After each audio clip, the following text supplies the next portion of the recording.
Hello and welcome to the Masters of the Forge, fellow Skylords. In this series, we talk to members of the Skylords Reborn team about their duties, how they view the project, and what it is like to work on the game. If you want further details on the how and why of this series, check the article of the third episode on the forums.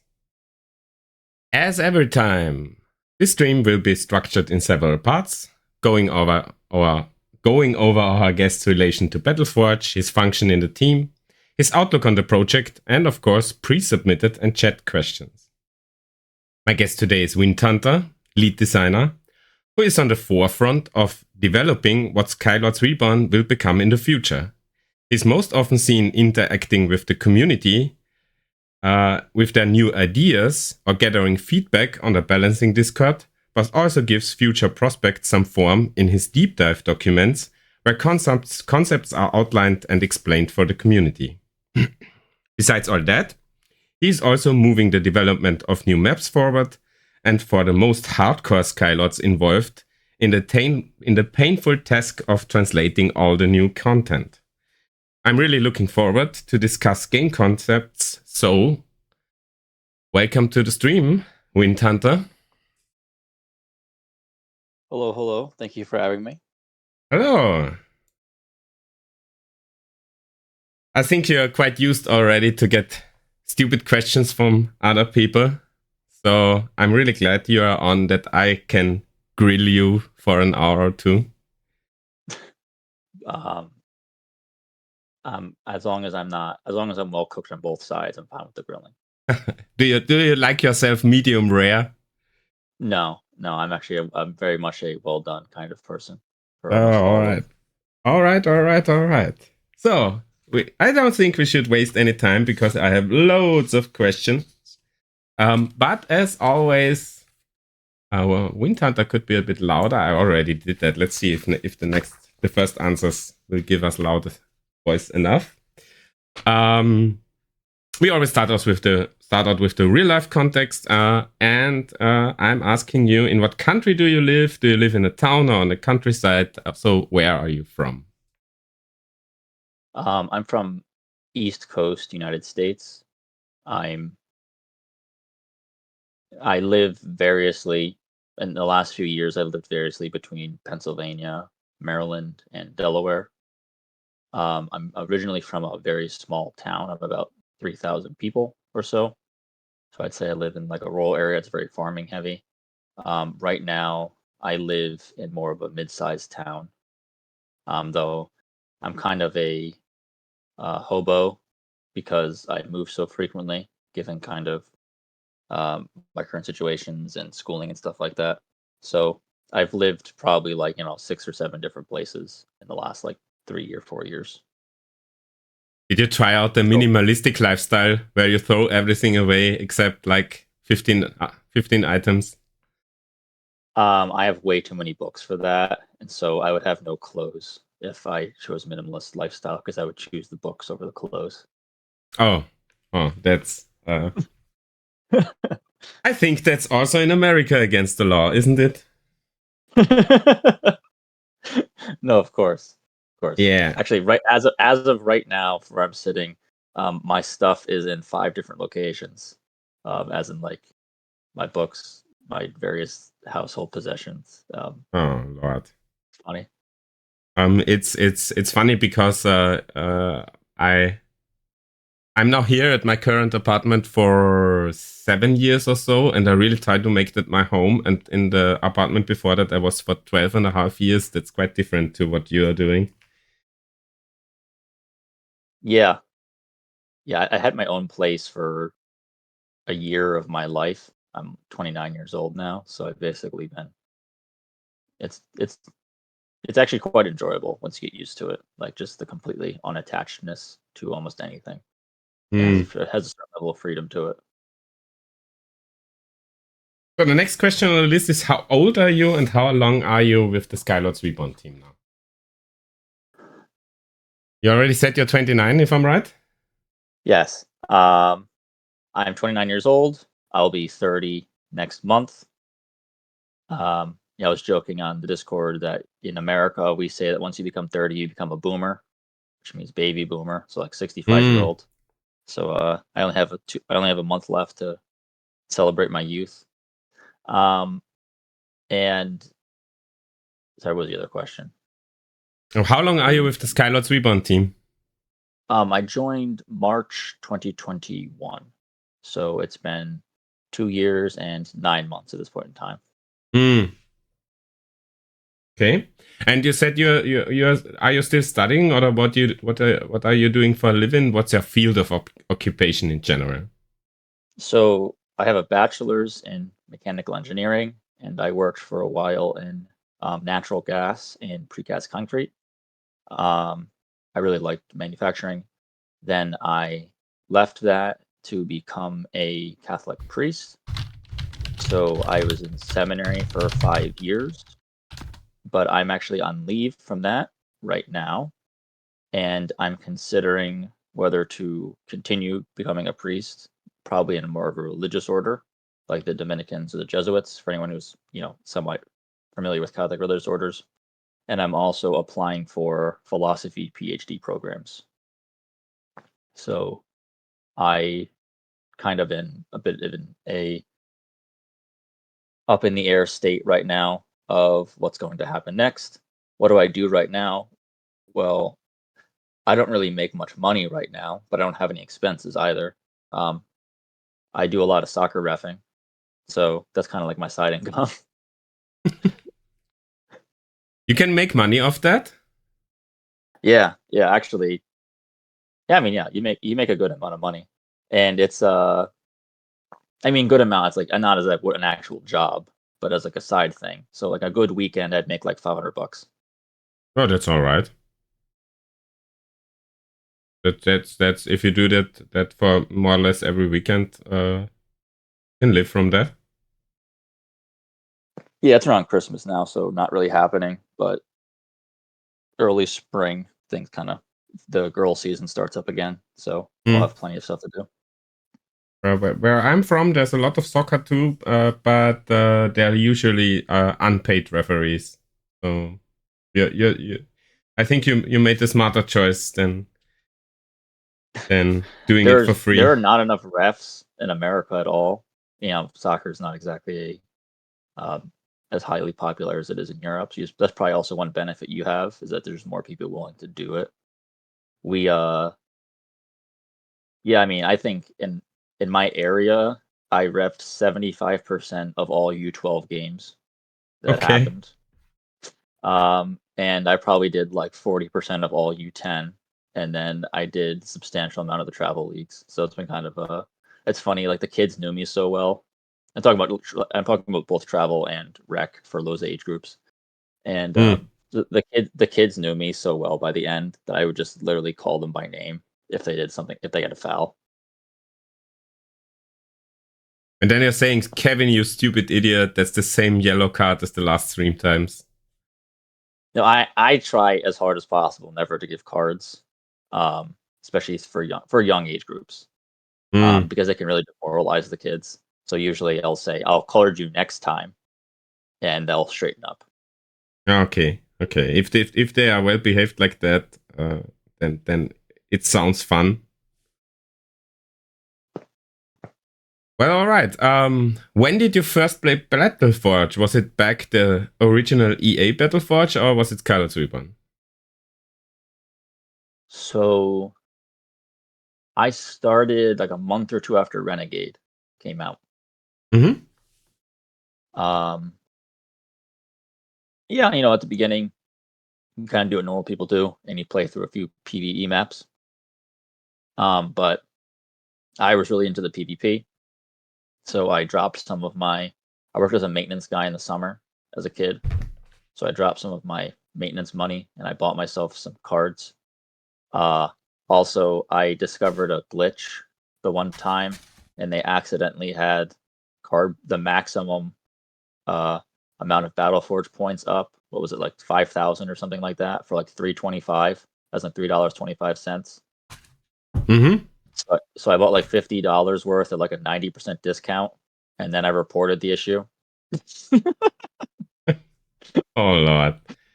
And then So you were I was rich. always so I was always actually rather rich in terms of BattleForge points, not because of trading or anything, but because yeah, they just had the prices up wrong, and I bought them all.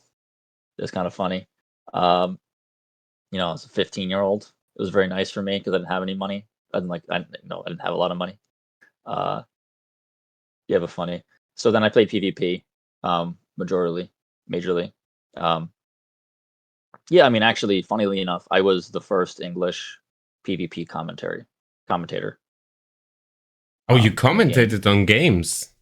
Yes, yes, yeah. I On used to what? be. On which platform did you do that? YouTube mostly. I was usually the streamer for a lot of the. I was often the streamer for a lot of the tournaments, for PvP tournaments. I didn't I know was that. also Yeah, so I got to I at one point in time I was 11th in PvP, so that was mostly what I played. Actually, I never finished the original campaign maps until Oh, Skylords Reborn came out. oh. You shouldn't say that out too loud. People might take notes and have future hooks. You didn't even finish the campaign. Ah. I mean, everyone was complaining about that when they made me faction designer because they all knew I was a PvP player. So I Well, mean, that's fine. I literally have not played PvP in like 2 years at this point in time. I only play PvE. okay. And did you notice when the game got shut down? And what was it like when it became unavailable? Some of the other Masters of the Forge said they didn't notice, and some were very sad about it. What was your relation about the end? I played continuously from when I joined until the game ended. I was also very active on the forums with the balance choices and stuff like that. I was very angry because I was very involved in the game, still very much playing, still in the top 20 or so for PvP, still commentating. My friend Farrock commentated for him more than I did. He's much more of a famous English commentator. Um, but I was very sad. Yeah, I was extremely sad kind of when the game went down because BattleForge has always been my favorite game. And yeah, I'd say that's most of it. That's always my favorite game. I was very sad, and I was very happy when I heard that it would kind of come back out, and I was able to find that because I stayed connected with probably half a dozen, of my prominent friends at the time when it shut down. So you learned through them that Skylords gets reborn. Yeah, I think it was my friend YBD who still plays. Actually, we're from the same part of the country in America, which is funny. One point in time we lived like 15 minutes from each other. And we met each other in BattleForge. He's one who reached out to me on Facebook, and he said, "Hey, dude, I don't know if you saw. First, it was like that legacy Reforge thing that guy's been trying to make for like 8 years now. I don't, Mm-hmm. I don't think he's making any. I have not looked at that in like years and years.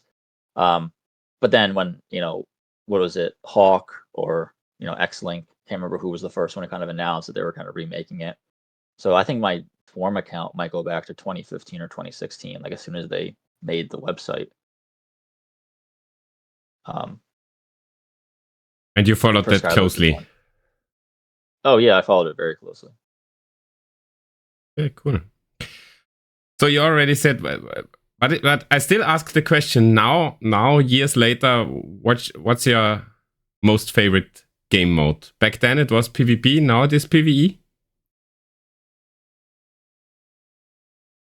Yeah, I think maybe I would still like PvP more if I could actually play it. I just would need the time and the effort, and also the ping's kind of horrible when you're playing from East Coast because the server's in Germany. Um, but I don't know. I think campaign maps are my favorite at this point. I have certain campaign maps that are my favorites, so I'd say probably campaign maps, by far. And which I'm one actually is not a your huge random which one? PvE player. Which one is your favorite map then? Insane God, probably. Ah, yeah. Yeah, I'm also. It's not my most favorite, but Insane God is very, very nice. I think most of the Bladestorm maps are like some of my favorites, so I think Insane God is really good. And I also am a big fan of Behind Enemy Lines. That was one of my favorite maps. And then every once in a while, I feel like I just for funsies, just like soloing King of the Giants. Like I can probably play King of the Giants like 10 times and not get bored for some reason. Just one of those maps. I think we probably all have one. You just play the same map over and over again. Yeah, for a long time, I'm switching it up a bit, but for a long time, King of the Giants was also my chill map where I put my brain out and I just play the map. I most often I ask if someone wants to join, but I don't need them. I'm just soloing it, but I'm taking some newbies along. It's a really chilly map. Yeah, I kind of do that with like Insane God, and I just also like coming up with new strategies for it. So like I'll play with like every kind of pure faction.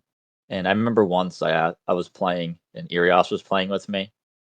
And I was like, let's play Insane God. And then like 5 minutes into the map, he was like, you don't actually need me in this, do you? And I just kind of feel like I'm a spectator.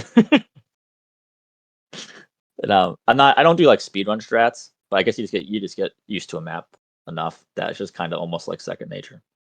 And what's your favorite faction?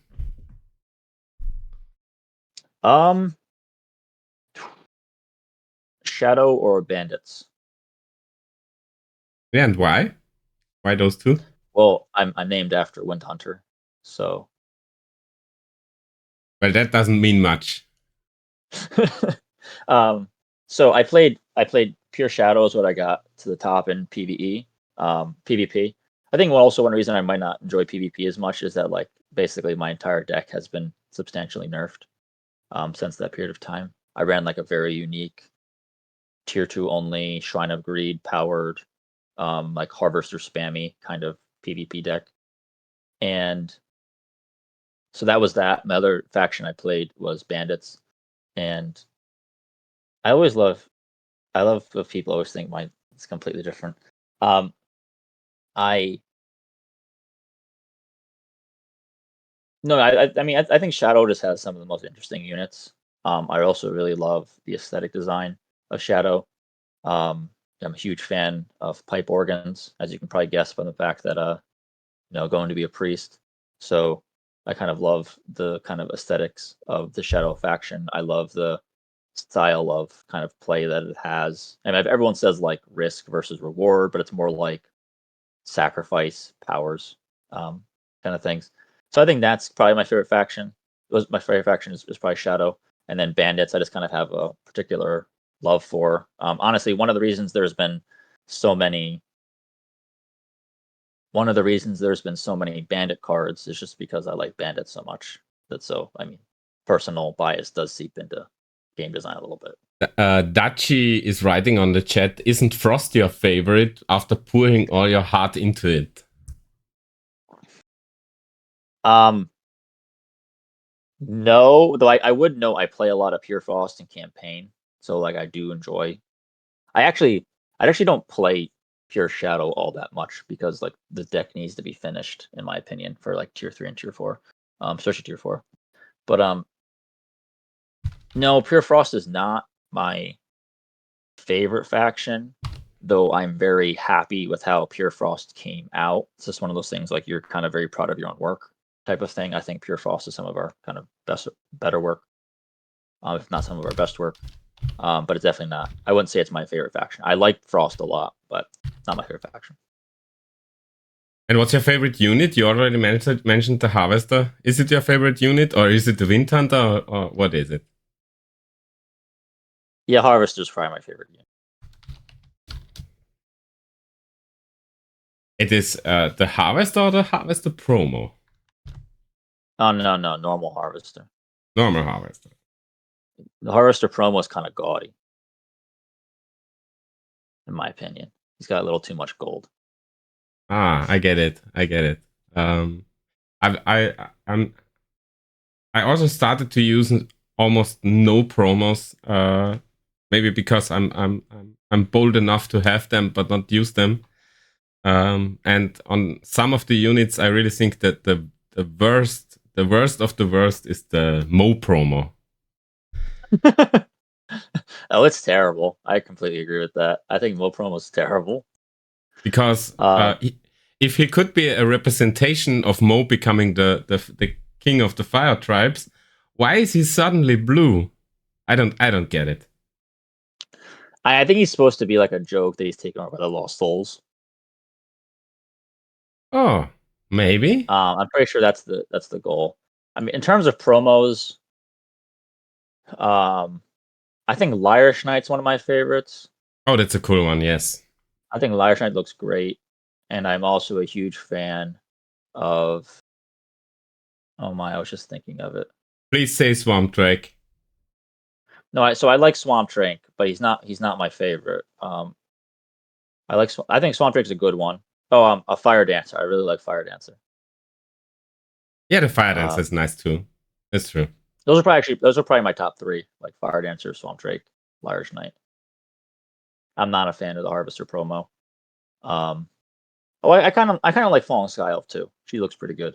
I've always liked that unit a lot. True. Sometimes it's the simplicity that makes a unit beautiful. So the Swamp Drake has some add-ons, but it's not that big and bling and look at me, I'm a promo. It's just a bit more subtle, and it's just more beautiful and more elegant for a promo. Yeah, I feel like we did a good job. By we, I mean our team did a good job of that with the World Breaker Gun promo. True. Like the World Breaker Gun promo it's not like there's not a ton of pizzazz on it. It's mostly just, lighting effects around the outside, and we also kind of redrew one of the buildings on the base. But besides that, there's not a lot of major detail changes, and I think it's for the best, personally, because I think the World Breaker Gun promo looks great. Absolutely, I absolutely agree. Before we finish the first part, but before we switch to the questions about game design and your position, what will we play today? I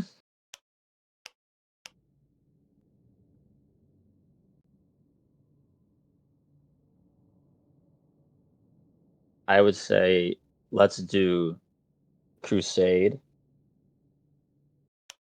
and see if we can win with only S units. You can bring buildings and spells too, but S units only. Not S units, expert, either standard or advanced. Okay, S units, buildings and spells are allowed, but only S units. Yeah. Yeah. Wait, I have to make a. Oh, do you have a deck to copy? Oh, you have a deck. I made one. Yeah, I just copied it, and we will see how good your deck building skills are.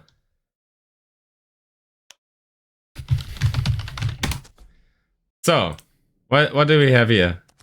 Okay, we have Shadow into Frost. Yeah, I play a lot of Lost Souls in general, but there's the good mix it for S units. Okay, and we're moving into Cultist Masters.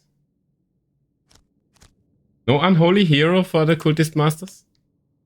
I mean, you could put it in. Most maps are over by tier 4. Yeah, true. I just put it in for the loss because I like it. Let's take this out. Okay. Oh, that's good for me.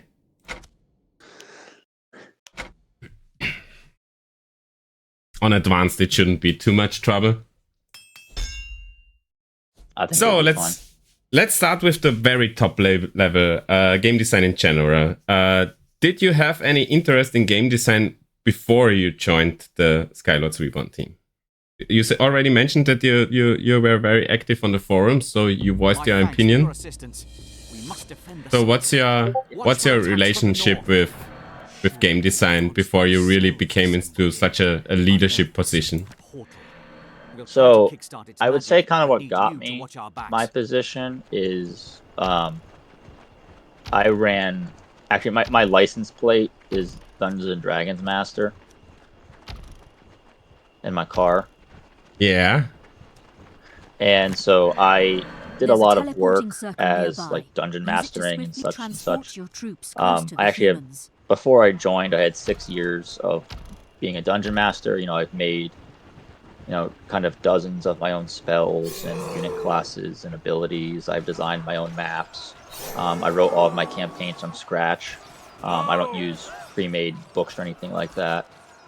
And so that's kind of like my foray of the experience I was able to show. I mean, obviously, I'm also an engineer, so I kind of understand design principles from that aspect. But besides that, I've kind of always been really good at understanding and considering Don't just stand there. Kill something. systems and kind of taking them apart. So I've been always extremely good at reverse engineering things, and interested in how like kind of things come up, things are put together. My friends are kind of every time we played a game, it would just be kind of a joke that if they really wanted to get good at the game, they would get me interested in the game because I would sit down and spend like a dozen hours figuring out like every system and seeing how they all interact with each other, and that's kind of regular.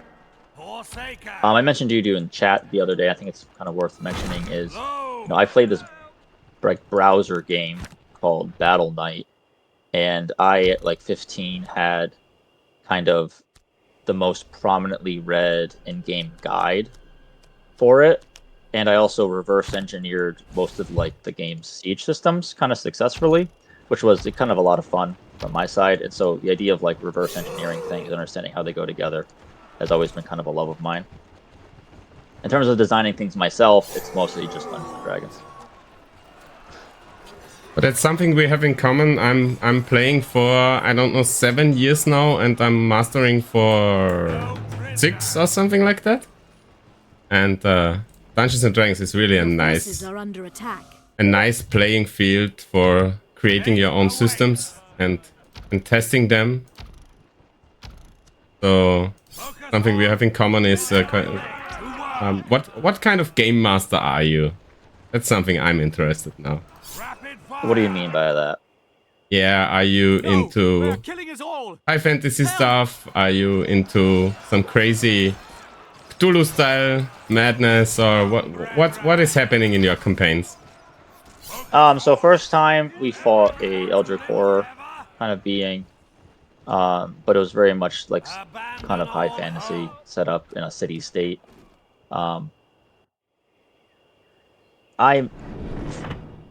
We usually did grand campaigns, and so what I mean by that is we put the work in to like play 2 or 3 2 times a month or so, and because of that we kind of went through from level 1 all the way to level 14. A lot of fun. I would say I expect my players to know how to play really substantially, and kind of what I mean by that is I'm not going to try to wipe you, but if you play badly, you will get wiped. I get it. Like you should know how to play. There's no metagaming allowed at my table. I'm very, very strict about this. And in recent times, though, because I've kind of given up the story part of it I had 2 friends in the group who really wanted to get into dungeon mastering, so I spent a pretty long period of time giving them my resources and teaching them over kind of a few sessions, and we kind of passed the torch in that sense. So like they kind of run campaign things, and I do one-offs now. And so my most recent thing, which was honestly a lot of fun, was I did something called like Wizard Dungeon. So we started as level 11 wizards, but you could pick 5 abilities from any other class in the entire game and add them to your wizard. Okay. Oh, that's overpowered. But you had to roll a d20, and if you rolled wrong, I got to replace the ability you picked with one I chose instead. Okay. Fate awaits. Oh, that sounds interesting. So I balanced it as if the players were essentially level 15 or 16. And it was really quite fun. Players had a lot of fun, and I had a lot of fun. took us like, actually by saying one off, really took us like 4 sessions. I think the final fight took like 6 hours. Yeah, that's I don't object. That's quite normal to me. Like 3 phase boss fight. We literally fought the Sandman. Oh, cool. Yeah, it was a lot of fun. And they're all kind of joke encounters. Like they had a dance contest. They had to win. And there was like quizzes about like metagaming stuff from like previous campaigns. It was a lot of fun. So I hope that answers the question of like what kind of. I guess, absolutely. It's a good glimpse into where are you coming from.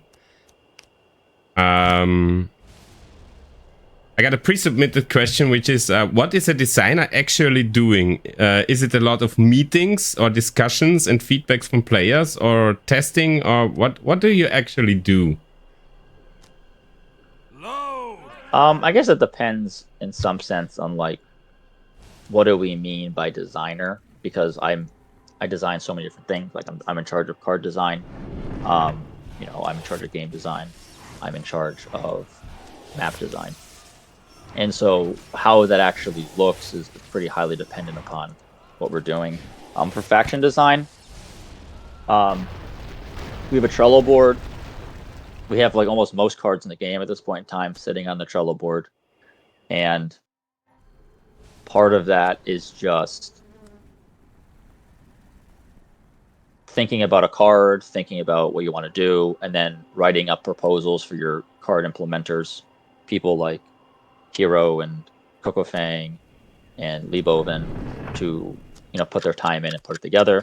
I post the proposals into our PvE task force. I also talk to them with my other fellow faction designers, Radical and Hero, and we kind of go over proposals. We talk about it, and then sometimes Radical or Hero will put a thing together, and we'll play test it. And I'll watch replays of other people playing it, and it kind of can give a good impression of, what's the actual strength of our proposals, what it looks like compared to other proposals. And I think that's there's a lot of play testing, there's a lot of data gathering, there's a lot of watching replays. These are all very, very common parts of the job, I would say. And there's also a large amount of, I write all the proposals and I determine all of the priorities for the project. Mm-hmm. And so I have a lot of documentation. So obviously people have seen the deep dives that we've written, but like I have a lot of other documentation that's like, pretty substantial. And that's kind of, there's like internal documents about how to make reforging. I think reforging is like a 12, 13 page document of like how to implement it. And I was working with Lada for that. So I do a lot of writing, I would say. A lot of writing and a lot of feedback gathering. And a lot of, then, because I ask people a lot of questions. I just like want to kind of see what the players kind of want. And then afterwards, I have to see stuff in action and then see if it's turning out. I'd also say there's a lot of calculations. You do a lot of calculations as a designer. Your forces are under attack. So, are you able to answer me the question if I ask you what's the current, you said you're setting priorities, would you be able to answer the question what's the current top priority for the game? Yeah, new map content. Okay. That's the highest on the list. And what comes after that? Yeah, number 1. After that, Defenders. let me think. What would it be? Defenders. After that, it's probably New position. Well, I mean, here's the thing. A lot of our stuff doesn't necessarily overlap in terms of what it takes away from. Does that make sense? No, I didn't get it yet. Do you mean if you do one thing, you also can do another at the same time? Yeah, exactly. Okay, I get it. Card designing doesn't take away from game design. So saying one's a priority, the only time it becomes an issue is if it needs a HANA review. And so a lot of the card ideas that I have sometimes need HANA reviews, and that means, and that's because I'm trying to design something which is not actually possible, and so Hannah needs to make it possible. Mm-hmm. And so that can become then an issue. And so in that case, I would kind of say new game design systems have kind of a major priority, and then map designs first, and then new cards, I would say, is kind of next after that. Mm-hmm. Because we kind of don't like releasing a major update if we can't put some new cards with it. It's just a general rule. Mm-hmm. The kind of expectation we think from the player base is that major updates come with new cards, and we kind of accept that as kind of part and parcel with, us developing the game. I mean, it's a card game. People like having new tools to play with. I would say that, and for me, a huge thing we've been working on, and I think it's fine saying, has been encouraging people to play campaign maps. And so we have had a lot of focus on making campaign maps more worthwhile to spend your time playing, how to funnel players to actually play campaign maps. Obviously, we're making new campaign maps. We have several currently pretty far in development. People should watch our upcoming anniversary stream. You'll get to see some of that data and what that looks like, and maybe even have some sneak peeks. So that's I would say our number one kind of focus is kind of that kind of stuff. But the game design wise, we're really trying to focus on how can we get our people to play campaign maps and feel like it's worthwhile. Because right now there's just really is a substantial amount of incentive to play random PvE over campaign. Mm-hmm. You just get rewarded a lot more. It's easier to find games. There's a much smaller learning curve. And so remedying that and making people be able to either play random PvE or campaign based on their actual desires and not just what's available is a really high priority for us. Mm-hmm.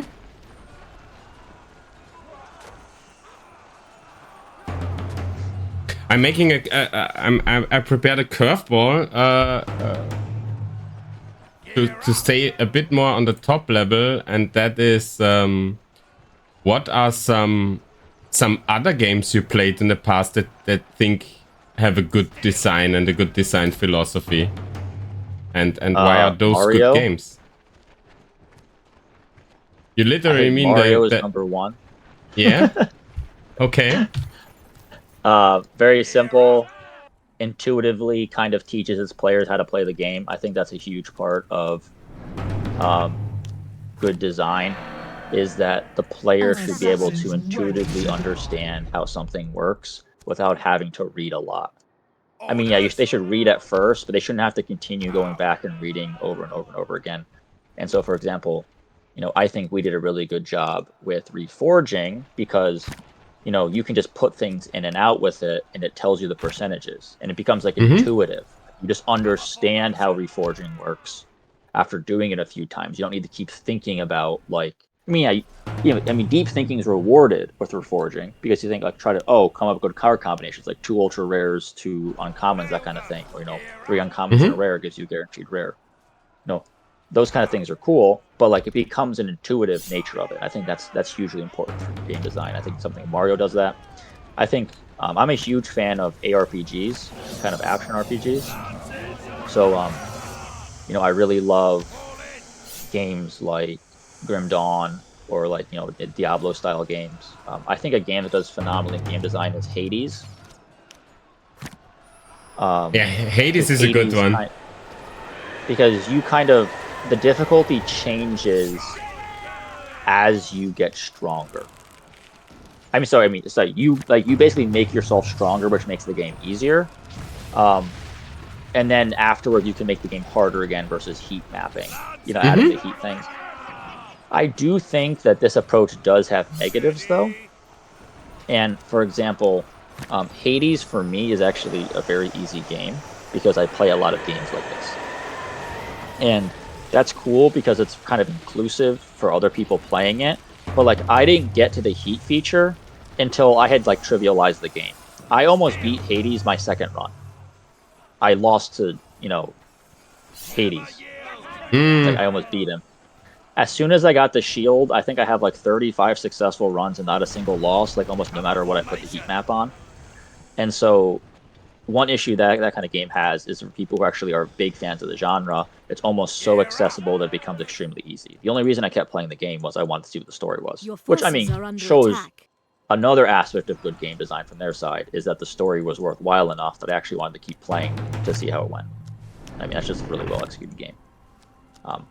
And me having saying this is not to say it's negative. I would say Hades is one of those few games in history I'd give like a 10 out of 10. Yeah, Hades was really a fine one, and the heat mapping, the heat thing, really sparked some additional enjoyment. So is the idea of map mutators influenced by that game? Could you say that? No, I would say maybe. I would say map mutators is influenced by it was a good suggestion on the forums. Yeah, all right. That's the extent of it. Yeah, but it was just a really good forum suggestion. We actually take a lot more people's suggestions than I think they realize. Like the huge achievement update, something like 60% of those were directly taken from player suggestions. Yeah, there was that suggestions thread on the forum. So often people think that game designers or people in charge don't read that. I mean, I would say I read every post in the Balance Discord, and I read every forum post, basically.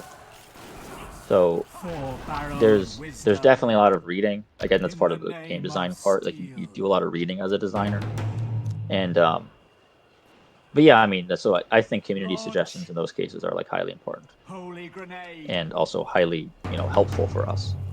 Yeah, I would say the heat mapping in Hades, though, I would say it would have probably come up as a inspiration for the map modifiers idea if we didn't already have the map mod. Like the map modifier suggestion was given to us before I ever played Hades. I get it. Thou shalt count to 3.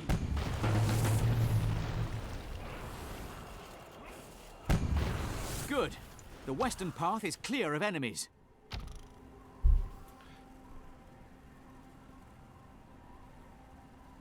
Both support When you started out in your position, you must have done some analyzing about the strong points and the weak points of what you inherited from EA.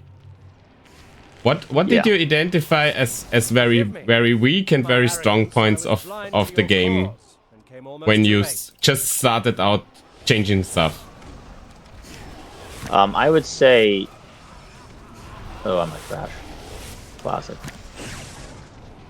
I think I crashed my BattleForge game. Doesn't matter though.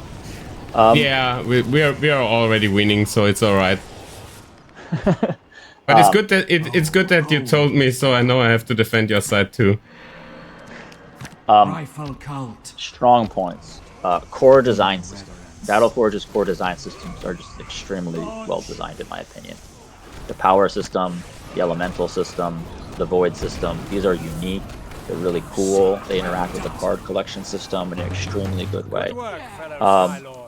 So I think these are really kind of the strong points of the game. That's why people come back to the game. I think, in general, people will overlook balance issues and inconveniences so long as the core gameplay is good. Like, for example, I think FromSoft is one of the best developers in video games right now, by far.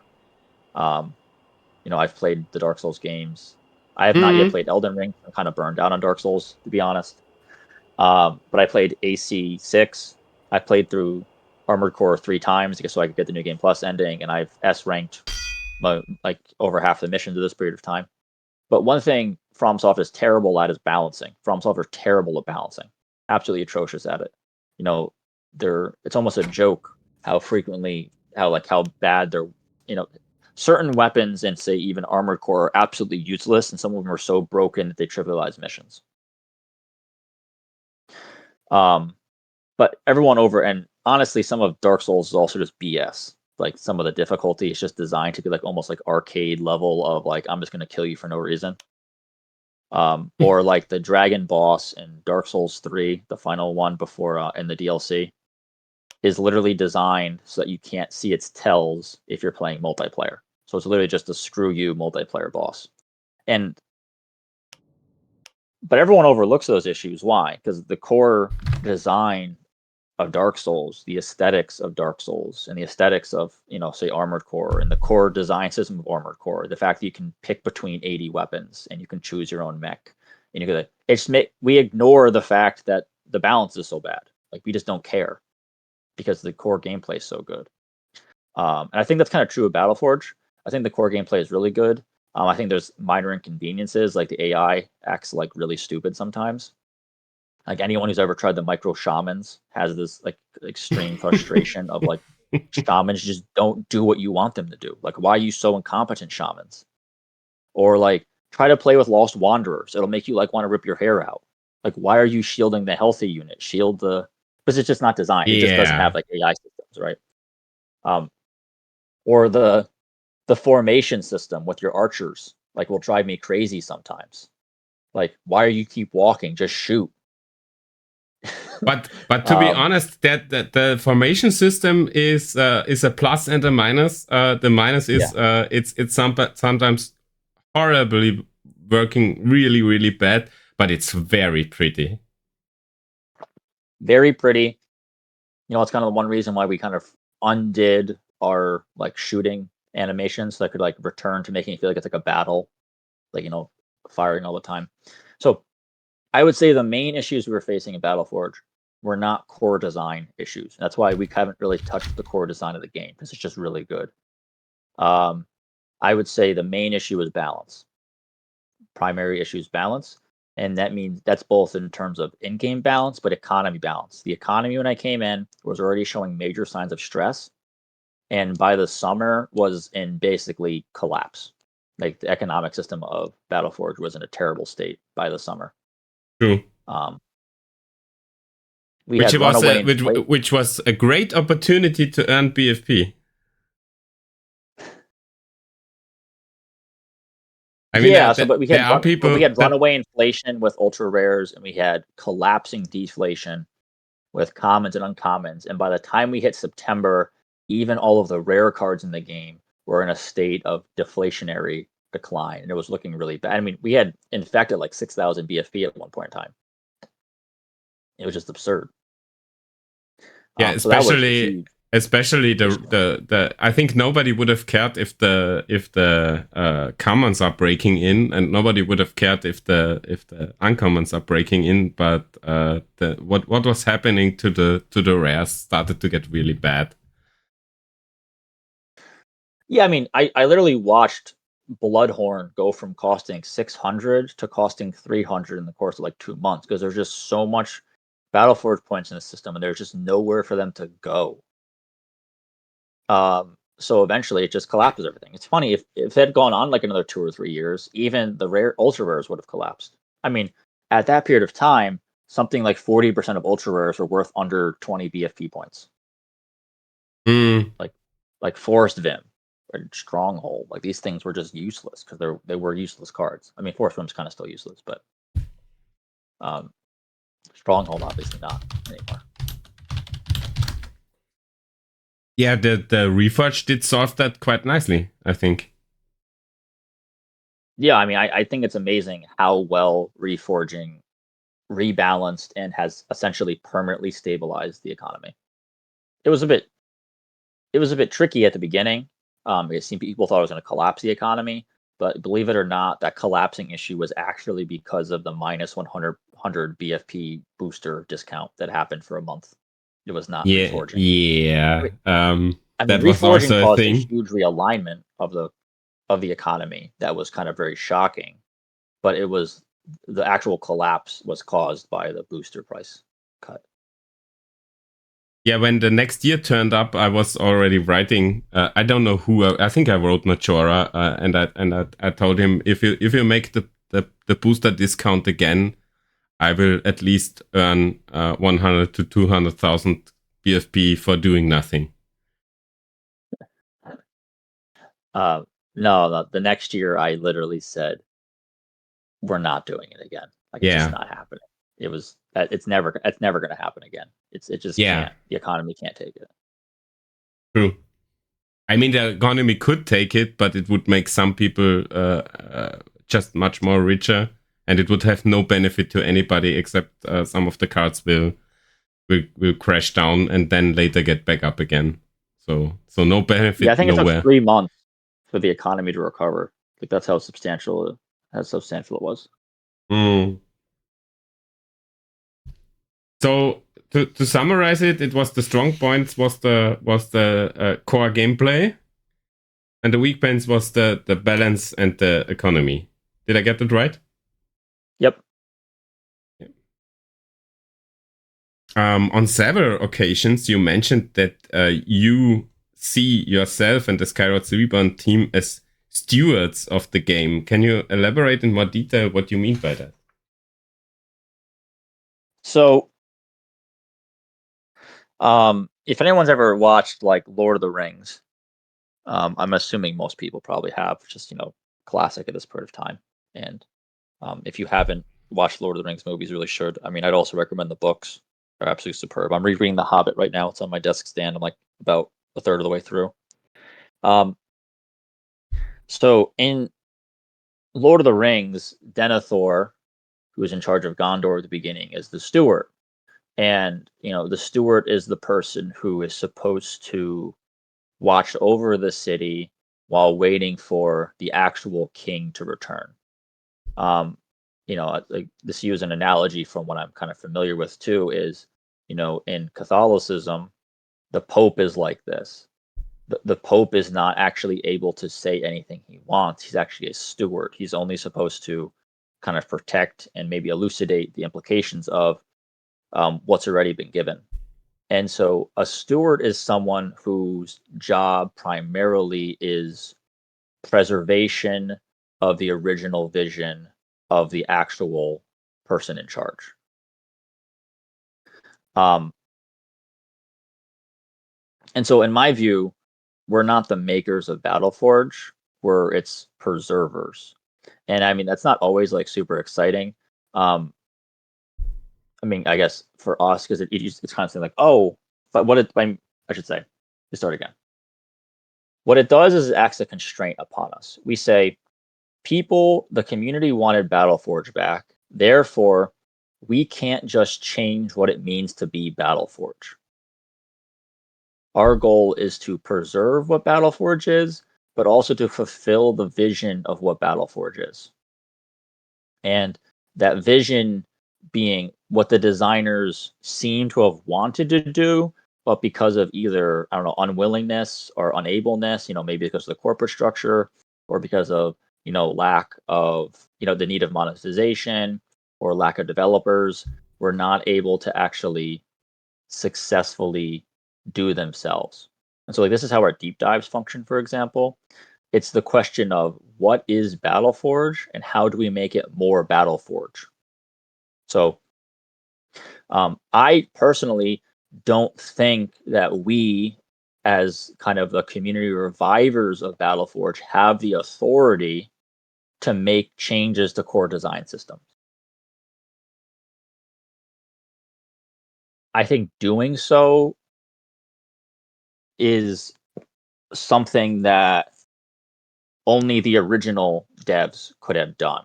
But because we're just reviving a game, we're not making it from scratch. We have an obligation to kind of preserve what's been given to us. And obviously, we can continue developing it past that, but we can't. There's certain things we're just not allowed to change. Can you give an example? I mean, yeah, like I don't think I could change the void system. Okay, I get it. Yeah. I think I could maybe add a fifth element, but I couldn't remove one. Mm-hmm. Yeah, I mean, things like I don't think we could get rid of the market. I think the market economy is part of BattleForge. So I've had people in the past suggest to me that we should add copies of cards from the dev team always in the market for high costs so that people can always have a card able to buy for them. Mm. But that would also act as a curb on like price gouging for new cards, for example. And I understand why people are saying this, but the fact of the matter is BattleForge is a market economy. One reason we designed reforging to work the way it does is because it's a soft lock on prices, not a hard lock on prices. So reforging is designed to function with the free market economy of BattleForge. And so I think that's the kind of things we're trying to do. I don't think destroying the free market aspect of the economy of BattleForge is something that we have the authority to do, because that's just part of what it means to be an online card trading game. Like BattleForge is this kind of the booster packs, but also the ability to interact and kind of barter with your fellow players and purchase things from them. And so I think anything that would remove that, like, in a strict sense, like, just removing the market, but also anything that would functionally destroy the free enterprise part of the market is also something that's outside of our authority to change. Mm-hmm. Yeah, I think the reforging system solved the problems quite elegantly and even created opportunities for people who want to get down and work and earn some BFP. But it didn't kill much opportunity except price gouging in a super insane way. Yeah, I mean, it actually adds parts to the market economy. That's the cool part. So, like, now you see some rares or ultra rares selling for a really low cost, and you think to yourself, oh, I could reforge these, and I have 70% chance of getting a good profit off of it. Mm-hmm. And so, yeah, I mean, it changes the way you interact with the market a little bit, but it also adds to market interactions. And so, like, maybe now you want to interact with the market, but you don't have the time to follow prices all the time. So you don't understand like what's a good or a bad price for, say, like Forest Vim. But you do see there's a low price version of Forest Vim. And in the old system, okay, you get Forest Vim for cheap, but you're never going to sell it because no one's ever going to buy it. But now you have a low cost ultra rare and you have a bunch of low cost uncommons, and you put them all together, and boom, suddenly you have a guaranteed ultra rare. And you got like Harvester out of it. Wow. Like that's a huge, you just made 2,000 BattleForge points. Mm-hmm. Yeah, it definitely made more opportunities, and it made the interacting with the market more fun too, and more possibilities what you could do with it. So it added on top, and it didn't really kill much. Except some old prices that were crazy stupid anyway, like Altars of Nihil for 3 BFP, which doesn't make any sense. Yeah, it's cool because it added a price floor in a soft sense. And it also added a price ceiling in a soft sense. So, like, there's a bare minimum value of a card now based on its rarity, which means what this really does for the player is that there's no such thing as a purely bad booster anymore. Mm-hmm. The fun thing is, now at the moment, the players as a community kind of agreed that an uncommon is worth at least 25 BattleForge points, plus or minus, and a rare is at least 100 BattleForge points. But nobody from the team, from the Skylords team, made up these numbers. These just exist on the basis of the booster price, and the dynamic of human mindset is like, okay, 100 is a good number, and if it's below that, just buy it up, and if it's above that, then start to think if you want to or not. But nobody enforced these numbers.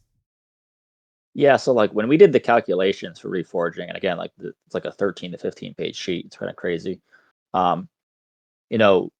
We tried to develop median price ranges. So like, here's what we expect it to be within for each rarity, but it was actually designed to be dynamic. So like, our thought was that uncommon prices could settle anywhere from 12 to 40 BFP based on booster pricing,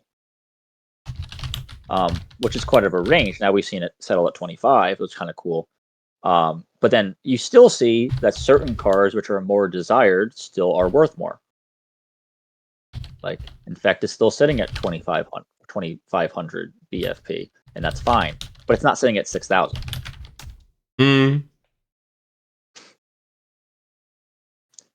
You know, like Green Forest Elder sitting at 2,000 BFP, but Blue Forest Elder sitting at 300. I think people are wrong in their evaluation. There's no way that it's worth 8 times more than than the green one. Yeah, it isn't. But again, that's it's people fine. just The market at some point people just want quote unquote the best card in that slot. And it is like that with Infect. It is like that with Green Forest Elder and some others, where people just go crazy to have that card. Yeah, but that's the human condition. That's not the system telling us to do this. I mean, yeah, and that's fine. I mean, that's kind of the cool part about it. Again, we want that kind of level of up and down is very much something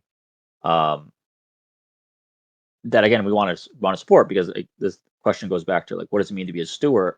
And the steward it's the preservation of the system as given. I mean, we're not like, I don't know, like calcified conservatives, and I don't mean that in the political sense conservative. I mean like the idea that like we can only ever preserve something. Like we're not archaeologists, right?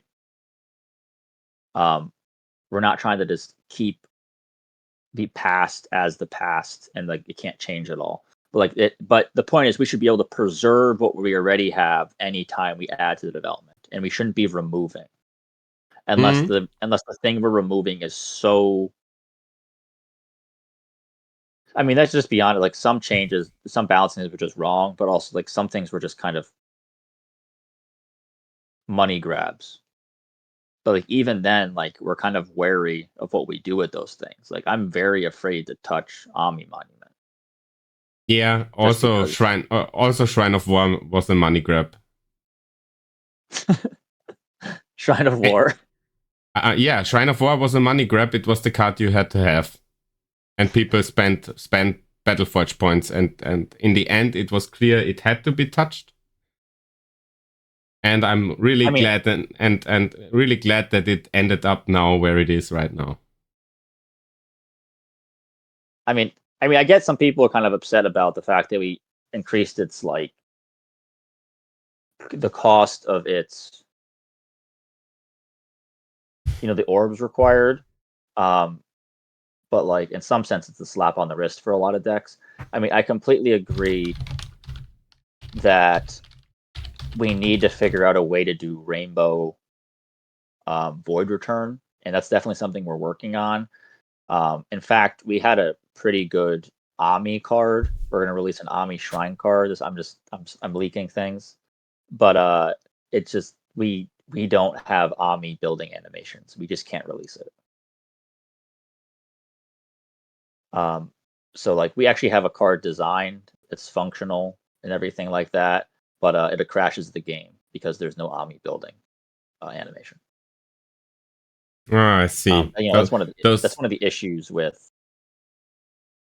you know, having the project that we have, is that like sometimes we have solutions and we think, oh, we're going to be able to release it and fix this problem, and then we actually get into the development part and we go, oh, never mind, we can't do that.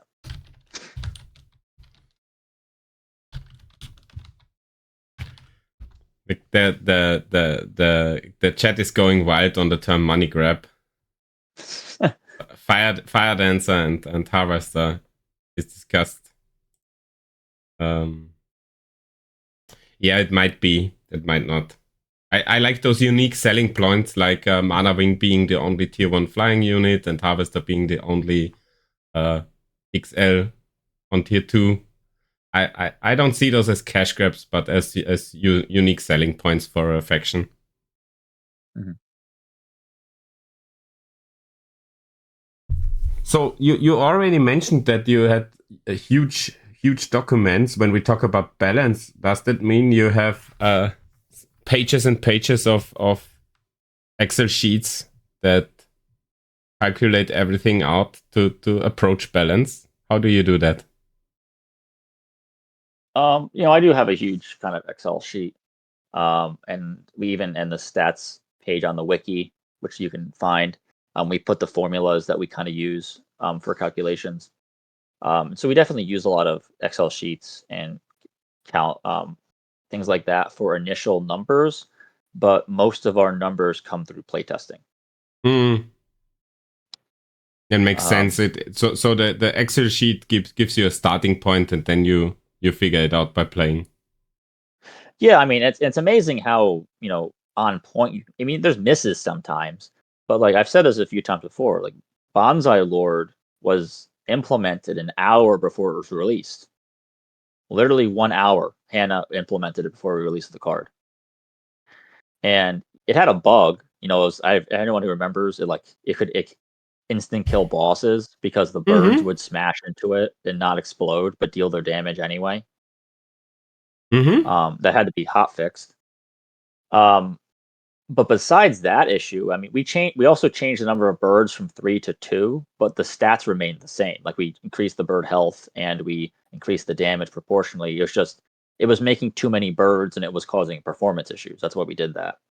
But besides that, I mean, we got the Banzai Lord numbers like spot on. That was literally spreadsheet balance. So sometimes we get it completely correct, and other times, even like Transcendence, the card, which is my avatar here, it's actually let me restart my game so we can actually play something again. Sorry, distracted talking. No, it's all right. It's all right. But fire the game up and continue with Transcendence. Yeah, so like Transcendence, I love this card. I literally designed it because I like playing. I wanted an Amii card that fit the Amii faction, and thinking about the Amii faction is actually very difficult because there's no like existing material, so we have to make it up ourselves. But this card, I wanted something splashable that felt like it fit the Amii faction, but half of it was I was playing Death Ray decks, and I felt like Death Ray decks needed a support card. And so I decided I could hit 2 birds with 1 stone, create an interesting Amii card, and create a support card for Death Ray decks. So that's where Transcendence comes from. But like the numbers weren't right. I think I changed the numbers 4 times after playtesting. My spreadsheet balance was like just so completely wrong. It wasn't even close. Like I think I buffed the card by like 200%. Yeah. Or look at Plague. I designed the initial Plague concept with Chibid Duratsu when he was around. Like he helped actually with it. But we've nerfed Plague by 80% since it's released. Yeah, Plague was insanely good, and it is still very, very good. The Twilight infected god, Yeah, so sometimes the balance, sometimes the 2 Amii power shrines he's using. Sometimes we kill it and sometimes we don't kill it. To work. With spreadsheet balance. Mm. Though I'm gonna be honest, Plague was so early in our work. I'm not surprised we got it so wrong. Yeah, but I think Plague is a really nice gift you get when you go deeper into the Shadow Tiers. Yeah. I mean, that's like a key design philosophy of ours, and something we worked a lot on is when we first came into the game talking about like issues like balance wise. I would say 20% of the cards were viable, 10% were overpowered, 70% were kind of sucky, and most of the sucky cards were like more pure cards. Like not pure cards as such, though most pure cards also suck. Like Forest Elder was not good. Shadow Worm was not good. Dreadnought was not good. But like even cards that required 2 or 3 dedicated orbs were just not used. It's just everyone was just running almost pure splash decks.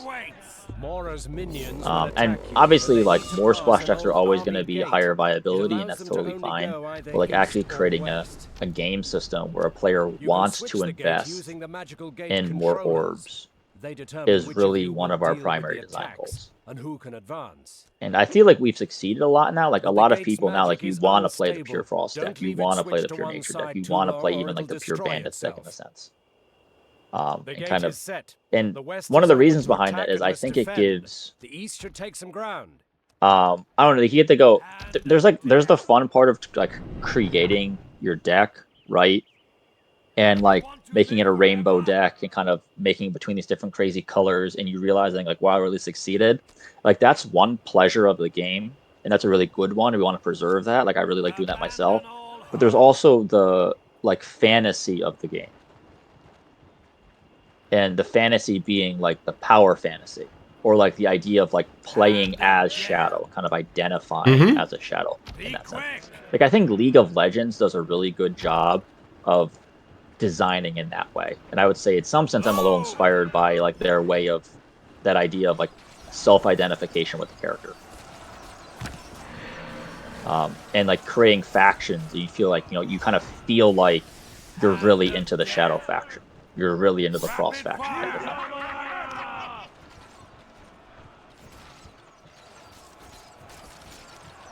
You already mentioned the Amii shrine that's not working. Are there any other systems? And I'm not asking about cards now. Are there any system you would love to implement, but it's technically not possible right now?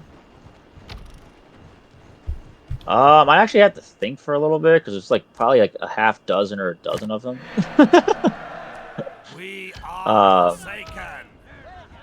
Yeah, I mean it's just how it kind of goes. I mean, it's just always there's so many things that like the evolution mechanic with Soulstone, right? We just made that possible. I wanted that from the first time I became faction designer. I was asking about, I want to make it so cards could actually evolve based on the amount of orbs that a player had. So that's an example of those systems that we wanted, and now we finally have.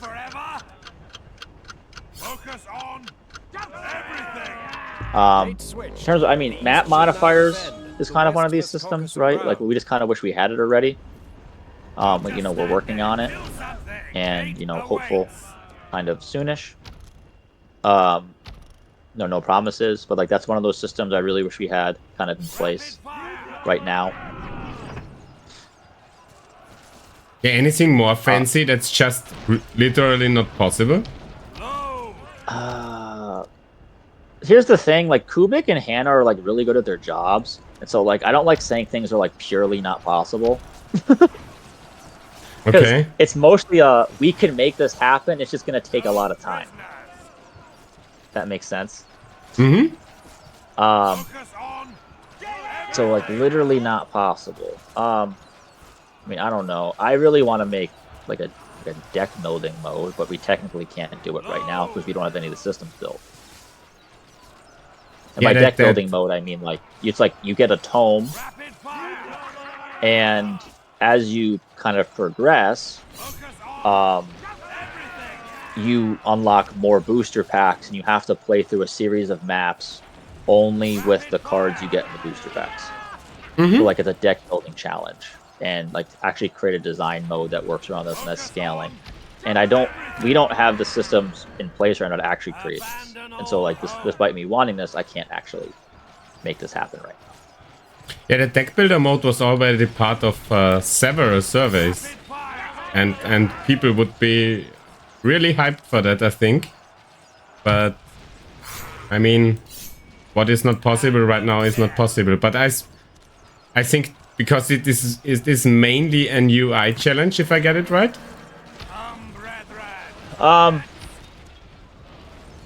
Yeah, I mean, it's the UI challenge, but it's also like, how do you give players cards that are temporary and they take? Like, we have a system in place for this for PvP, and so that'll like work as kind of the basis for this system in the future. Like because we already have we already have the free PvP decks, but we'll have to create another, like an additional, you know, card holding mode basically that can be like rapidly changed between. And so I think the existing free PvP decks kind of give us the necessary components to make that well, but we still have to implement that as well. I mean, UI is a huge challenge for us. You know, Gate switched. West defend. you know, East attack. it's just a really huge challenge for us. And you know, having more No UI prisoners. people and having people who do like could even do like a review of the work would like do so. It's hard to describe how much it would do for development of the project.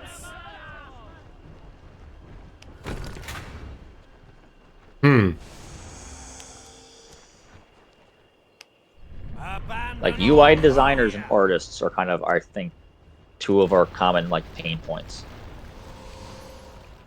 in terms of like development blockages.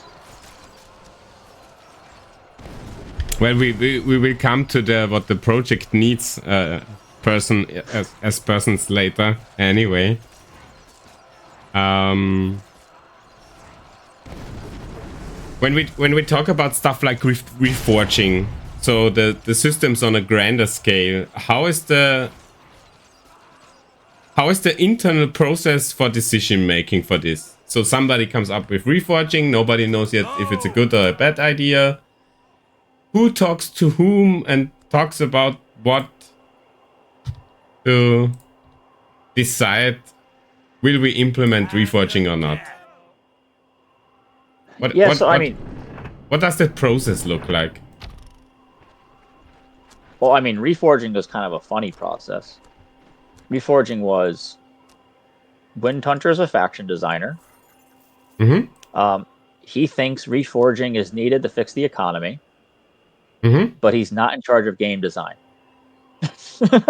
Okay. Because I was not lead designer at the time. And, you know, there was debates among the existing game designers of whether it was worth the effort. And so I wrote a proposal up, just myself. I went to Ladados, who happened to have basically 2 months of his life free. And I said, hey, I think this system's really needed. I've done the calculations. I finished everything. What do you think? And Ladados just looked at it and he said, I completely agree. This is needed. And we talked to Hannah. Hannah and Lada said, we're really behind this project. I'm just going to implement it. And he just did. Sometimes in our project, I mean, there's formal structure, especially now. Because like in some sense, like I define most project priorities. Me and Hannah and Lada and Major are kind of the last say on a lot of things, and they defer to me a lot on them. But like, I don't just want to only implement my ideas because I think that would make the game, you know, bad. Because I only have so much thought process, and so often what happens is a community member will say will give a suggestion, or a staff member, because we have internal like staff discussions and staff suggestion things in in our main Discords that are staff only. They'll have a suggestion, or like we'll say like, hey, we want to do some achievements, and I'll reach out and say, hey, staff members, like I would really like if you guys would, you know, add some of these things. And so maybe a staff makes a suggestion, or a community member makes a suggestion, or even like I have an idea myself, and it's said, and usually what happens is the staff as a whole gets excited about it. And if that happens, you know, a large number of the staff members go, yeah, we really want this to happen. You know, the kind of thought process is, well, it's probably a good idea. You know, if we can get like 8, 9 people are just like into it, then like, let's just do it. And so then it usually comes down to me to actually define what that looks like and decide, okay, where does this look priority wise compared to other things? And so I would say probably almost exactly a year ago, I just asked all the staff members, and I just went in game and I talked to probably 50 people. I really were just messaging in chat and also just private messaging a bunch of people, and I was just going into games, and I spent like 2 weeks just doing nothing but talking to the community and talking to staff members and stuff like that. And we came up with a list of about 30 ideas that people were into. And we made a roadmap, which it's not public. And we've been kind of, you know, roadmaps only work so much when you're a volunteer project, No prisoners. because like you're really dependent upon people like being available to do work, and that's You always want its to own live issue. forever? But like since then, we've just been kind of working through that list, and I've just defined kind of priority. So a lot of those ideas were given to us by the community and by staff members, and then I've just said, yeah, this is the one we should work on next. Let's like put the design documents together and kind of make that happen. So that's kind of like game design, I would say. Faction design is very much like, what are the players interested in? Like what's the next? What we kind of. Give me a sec. I have to fight off this wave, then I can focus more. Hey, you're losing your west, haha. I'm not losing it. This is entirely as intended. I'm putting the camera now on you, and now everybody will say Windhunter can't play LOL. This is a successful defense. No, my Reapers. There you go. I solved your problems. We are playing Shadow. So like game design wise, like we really just do a lot of ask the player. Like what do the players want? I think players are really great at identifying. I think players are often bad at designing systems, but they're really phenomenal at identifying pain points. And so what I did was like, what are some things if you could change, you would change? Or like, what do you want to do? So like one reason we started working a lot in campaign changes is because people are like, I want to play campaign. I just feel like I'm incentivized not to play campaign.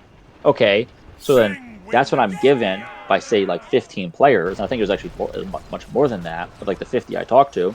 And I go, okay, well, how do we fix that now? So now we have a problem. Now I'm going to go back and say like, how was the game designed such that it's causing this problem? And so we're looking at reward structures, and we're looking at quest setups and that kind of stuff. And once we kind of identified that a bit, we go, okay, how can we remake these now to, instead of disincentivizing people playing campaign max, it'll incentivize people playing campaign. So that's kind of how game design process works. There's identification of pain point, and then consideration of remedy. And then we talk to a lot of people. And then obviously after people are giving suggestions of how to remedy it, and I'll say to the staff, for example, sometimes, hey, I really want to work on something. Do you guys have any ideas? And they'll like just throw a bunch of ideas out at me. And some of them are good, some of them are bad, some of them are neutral. And then, sometimes there's enthusiasm within the staff for certain ideas. And then those are the ones we'll go with. Other times there's enthusiasm, but I have to say, hey guys, I know we're enthused about that, but that's too complex. Like we just don't have the capabilities as a volunteer project to make that work. Or like that goes against like say this or that design principle. That's uncommon, but that does happen. But for faction design, it's a bit different. Faction design, what we really do is we kind of look at each faction systematically. I mean, I think you can see that with the deep dives. And then in this kind of systematic looking, we go. Our goal is to kind of go from, I don't know, worst faction to best faction. In the name of steel. So like, what faction is in the most need of help? Like, let's focus on fixing that one first. Your forces are under attack. What faction is the least need of help? Like, let's focus on fixing that one. Barreled wisdom. Makes sense. For faction design, what we really do is I think this is really identify our design process for faction design is kind of really clear to see in the deep dives is, okay, what is the faction? Like, what is Frost? What is Bandit? What does it mean to be a tower? And then designing with that in mind is really kind of how that works. And then you go, okay, here's what it means to be, I guess the most recent one is Stonekin. So we go, okay, here's Stonekin, here's some of the successes of Stonekin, here's some of the failures of Stonekin. Like, for example, like they're basically just a mix of nature and frost units. So we'll go, okay, we have some Stonekin units which are unique, and we have other Stonekin units which are basically just frost nature mixed units. And we want Stonekin to be a unique faction.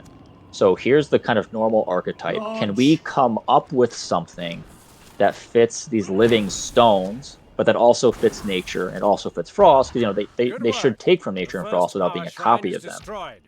But beware, Mora will be angry. And can we Expect combine all of those consequences. things together Rifle cult. into a unique synthesis? Gate switched. West Mhm. defend, And so, East attack. in that consideration of the synthesis, is how we got We things carry like the truth. bedrock and tectonic shift. Like we're looking at the faction and we're saying, okay, we have this Earthen Gift card that buffs. That's a tier 4 end game super buff for buildings. Speak Well, there's no holy buildings to grenade. use it on. So should we design new buildings? Well, maybe that's a goal. But there's also other buildings we could be using. We have Deep Gorge, we have Stone Launcher, we have Hammerfall, we have Worldbreaker Gun. We have Howling Shrine. Like we have buildings in nature and frost and Stonekin. And maybe what we really need to do is facilitate a way for the player to use these offensively. So that's where tectonic shift comes from. Is that consideration of how can we take the unique strengths of nature and frost? And I would say tectonic shift is, for me, honestly, heavily inspired by Root Network. Like you take really? you take Frost, which is the building faction, and like Root Network is in some sense units which act as buildings. And so then I have the question of, can I make buildings act like units? Mm-hmm. And that's what creates tectonic shift. Mm-hmm. Church of the Rifle. Yeah, now I'm starting to get it, how you... Dead hands. At least I get more insight into how you guys think and operate. Map design is kind of its own beast. Map design is... So, like, I have outlined, I think, 8 stories that we can follow or so. Maybe 6. I think 8 total maps we kind of have outlined. But addition not just to that, so like we have these general storylines, and what happens is our map designers then come up to us and they say, hey, like I really kind of like this aesthetic, or I like this feeling, or I have this idea, and I think it fits one of these storylines. Like, what do you think? And now usually, I think 99% of the time, I go, yeah, we can make that work. And so we make it work. Oh, holy God. And then so what happens is, for our maps, we design maps first with gameplay in mind, and then kind of on the assumption that we can make the lore work afterwards. It should be, friendly to lore, but it doesn't have to be designed lore in mind first. It's gameplay first, then lore.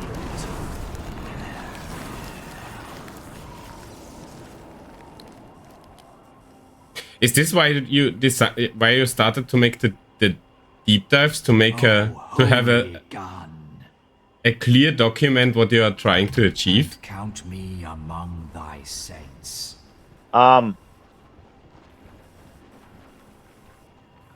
So the original the deep dives as an idea were originally conceived of by the old lead designer, Imaginary, and he kind of considered the Frost deep dive to have a twofold significance.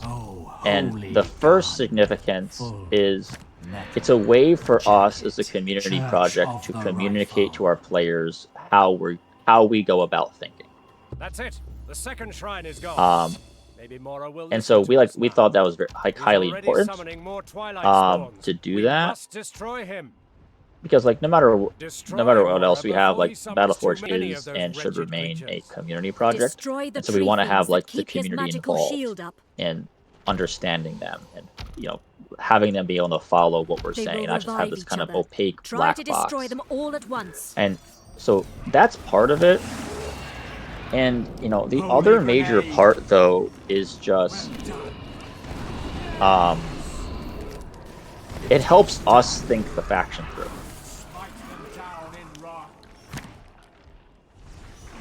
From my cold, dead hands. Oh, I realize we're going in. We got this. Go Rifle Cultist. In the name of steel. Does that mean I have to kill the left one? Thou shalt count to 3. Oh, I don't know. I saw you going in, so I wouldn't. This Yeah, might be a there's complete that stupid birdie that was troubling me. Good work. Mora's shield Well, that's that. falls. Beware. He has summoned more tree fiends. Destroy them. Go, rifle cultist. Go. Mora, you are a god. Alright. no I more. hate those Use your birds. dying breath wisely. Yeah, so the deep dives for us are Then maybe I will become, spare your pathetic at least for me, because I've got a lot of insight on the deep dives from I get a lot of help, but the continuation of them is very much a kind of me thing. Writing these long documents is it helps me systematize my thoughts on the faction. It allows me to have a space where I'm kind of forced, because I view limits oftentimes as like very freeing, because like if you have too many choices, like you get paralyzed by choice paralysis. Mm-hmm. And so like having a very consistent document format is also itself a benefit for the deep dives. Like I have to like, and that document form was created by Imaginary, not by me. But like have like the tier sections and the positives and the negatives and like what are some of the key faction aspects. And so like working through each of those kind of template like things helps me get into like a flow of thinking about the faction. And it gets to a point in time where like I will spend like 4 or 5 days like real life, and I literally can't think about anything but the deep dive I'm writing. So like when I was writing the Stonekin deep dive, like I was going for walks and I was like sitting down to go to sleep, and the only thing I'm thinking about is Stonekin. That sounds a bit crazy, you know that. I mean, it's not just Stonekin, right? But it's like substantially, it's just always there, like haunting my mind until I figure out the problem. Like the thing is, like I view Stonekin as like a problem until I can like, it's like contemplation is really, I mean, the term abstract means like to drag away from. It means like you tear away certain aspects of it until you can like just like grasp like the core fundamentals. Like so like if I was going to understand like what a human being is, like I tear away like skin color, I tear away the height, I tear away even the gender parts. And I say like, what does it mean to be a human being? It's like, well, it's an animal, but who can use reason? So it must be like a rational animal. And you kind of work from that. And so like the key point is like tearing away like what does actually make Stonekin. And like once I've grasped that like core idea, everything flows from it. And then it becomes so easy after you've grasped the core idea to design cards for a faction. Like, I feel like I could design a dozen bandit cards and release them. Like, no, we don't have the art capacities for that. But like I could design a dozen bandit cards tomorrow, because like I feel like after the bandits deep dive, I really understand bandits. And I feel like somewhat the same for things like Frost. Like I feel like I could design a good amount of Frost cards and that kind of things. It's just a lot of it's priority. I got one extra question for the deep dives. Because it was pre-submitted, it was the questions: will there be more deep dives coming up in the future? And I think the future, it was meant in the near future. Near future. Let's say in the next 3 months. The only deep dive you might get is a map design document. I have a camp design document I released. Well, I also have been putting the finishing touches on it's mostly done, a spawn design document, which talks about how the spawns work for different, sort of like a defense map versus an offense map versus like a hybrid kind of map. So in some sense, my mind has been so taken up with map design stuff that a faction deep dive in the next 3 months, probably not. We'll probably formally release the spawn design guide and document that I've been working on for several months. And which is 95% done. It's just hidden on the forums because it's just been used as like an internal tool right now. I would just need to kind of polish it if I was going to let people read it kind of publicly. I would say we could have done a Lost Souls deep dive. Like, in many ways, we did do a Lost Souls deep dive. We just didn't write it down. So like, I could potentially just take all of our collected thoughts and abilities and kind of put them into a Lost Souls deep dive. I think that would have been nice, honestly, to have to release for December. It's just I've been kind of in flux in my life right now.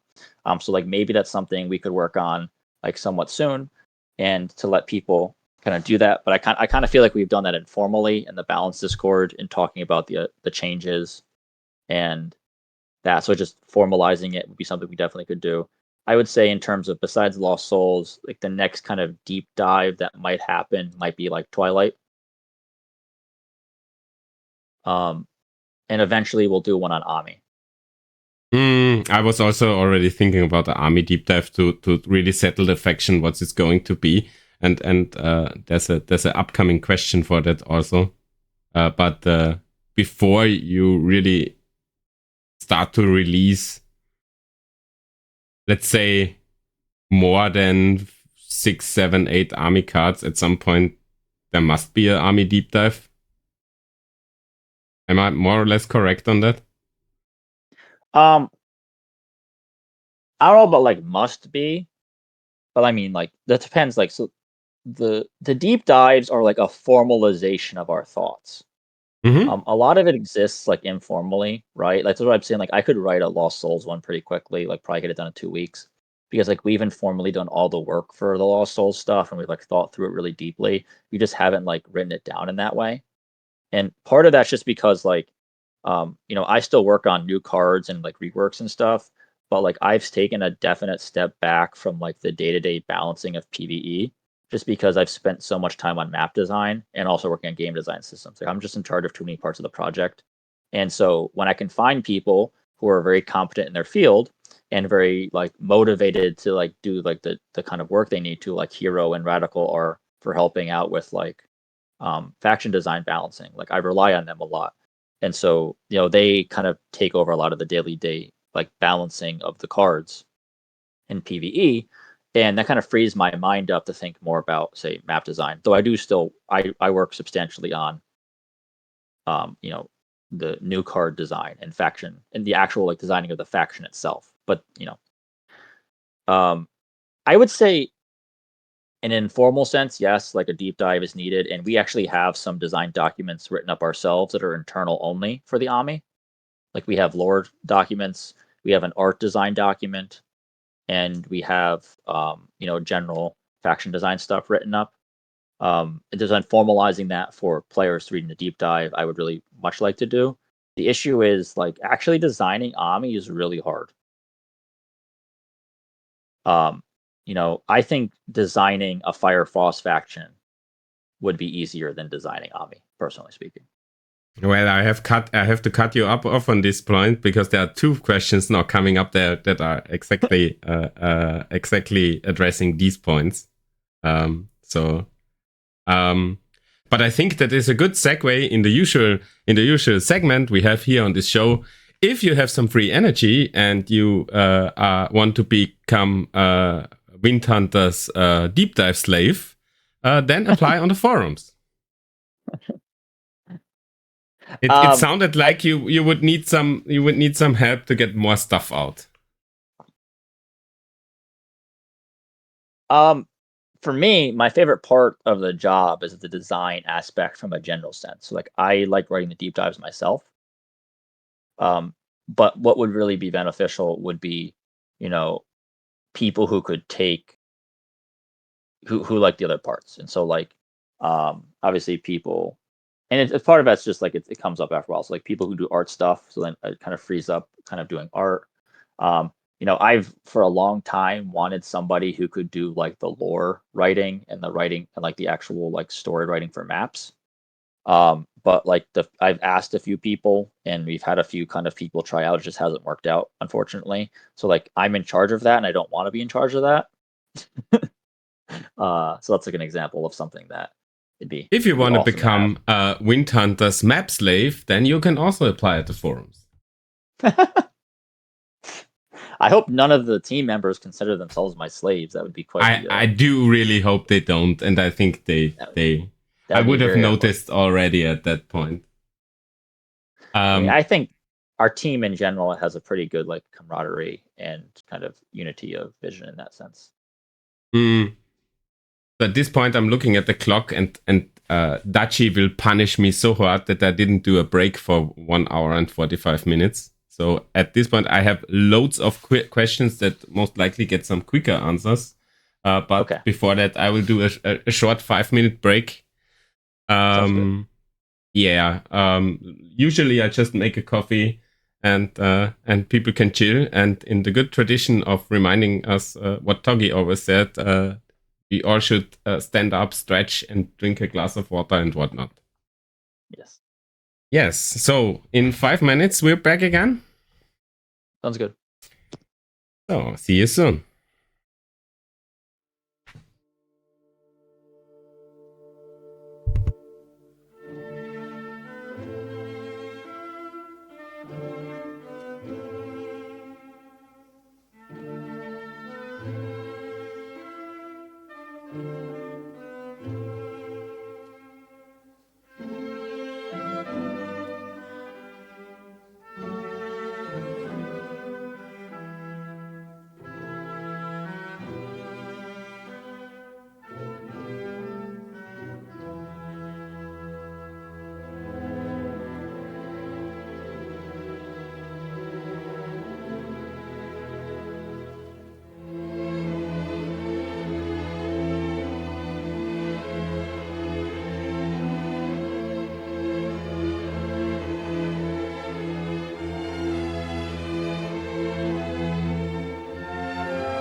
And I always forget to look how many minutes have passed, so I really don't know if the 5 minutes are up.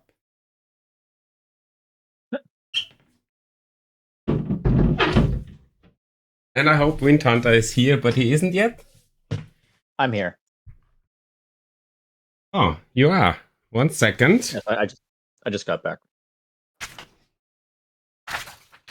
1 second, because I literally misplaced my earpieces. So now I'm here too, fully, and I can hear you again.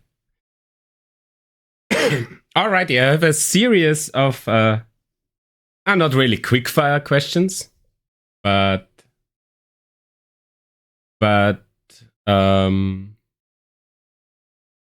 some questions that are more. Oh yes, do you have a microphone still off? Somebody wrote me. I can't hear you. I'm here. You're here. I just haven't. Not really quickfire questions, but I think some are answered pretty easily. And the first one is a question I'm really happy to ask you, but it is not from me, I have to say. But that question is, what are some cards from the card idea contest that will make it into the game? So I think Ult's Lost Obelisk, that's going to make it. Metagross's Hellhound will make it. The one person's Ancient Phoenix idea will make it in a much revised form, but like the general concept is good. It was just balanced not well. But I mean, the whole point of the contest was the concept, not so much the balance. That will make it. There's been internal arguments about your card, back and forth of whether they like it or dislike it, as in for an actual card. So I can't say whether your card will actually make it. I'll say it's been a topic of some heated discussion. I would say some concepts, so not the card fully itself, but concepts from the card will make it. So like the one person released that, like the Frost Werebeasts that gain speed based on enemies being around. Mm-hmm. That's territorial. Cool thing. We really like that. So I think that's going to be put on Lightblade, I think, for example. And maybe some other Frost units. I think it would really fit Icefang Raptor, for example, but it already has a other things, so you don't want to overload a unit. So like that's an example of something that'll make it. I mean, one of the other things that like the card contest did for us was it kind of gave us like a finger on the pulse of what players were interested in. So 40% of all entries were Amii cards.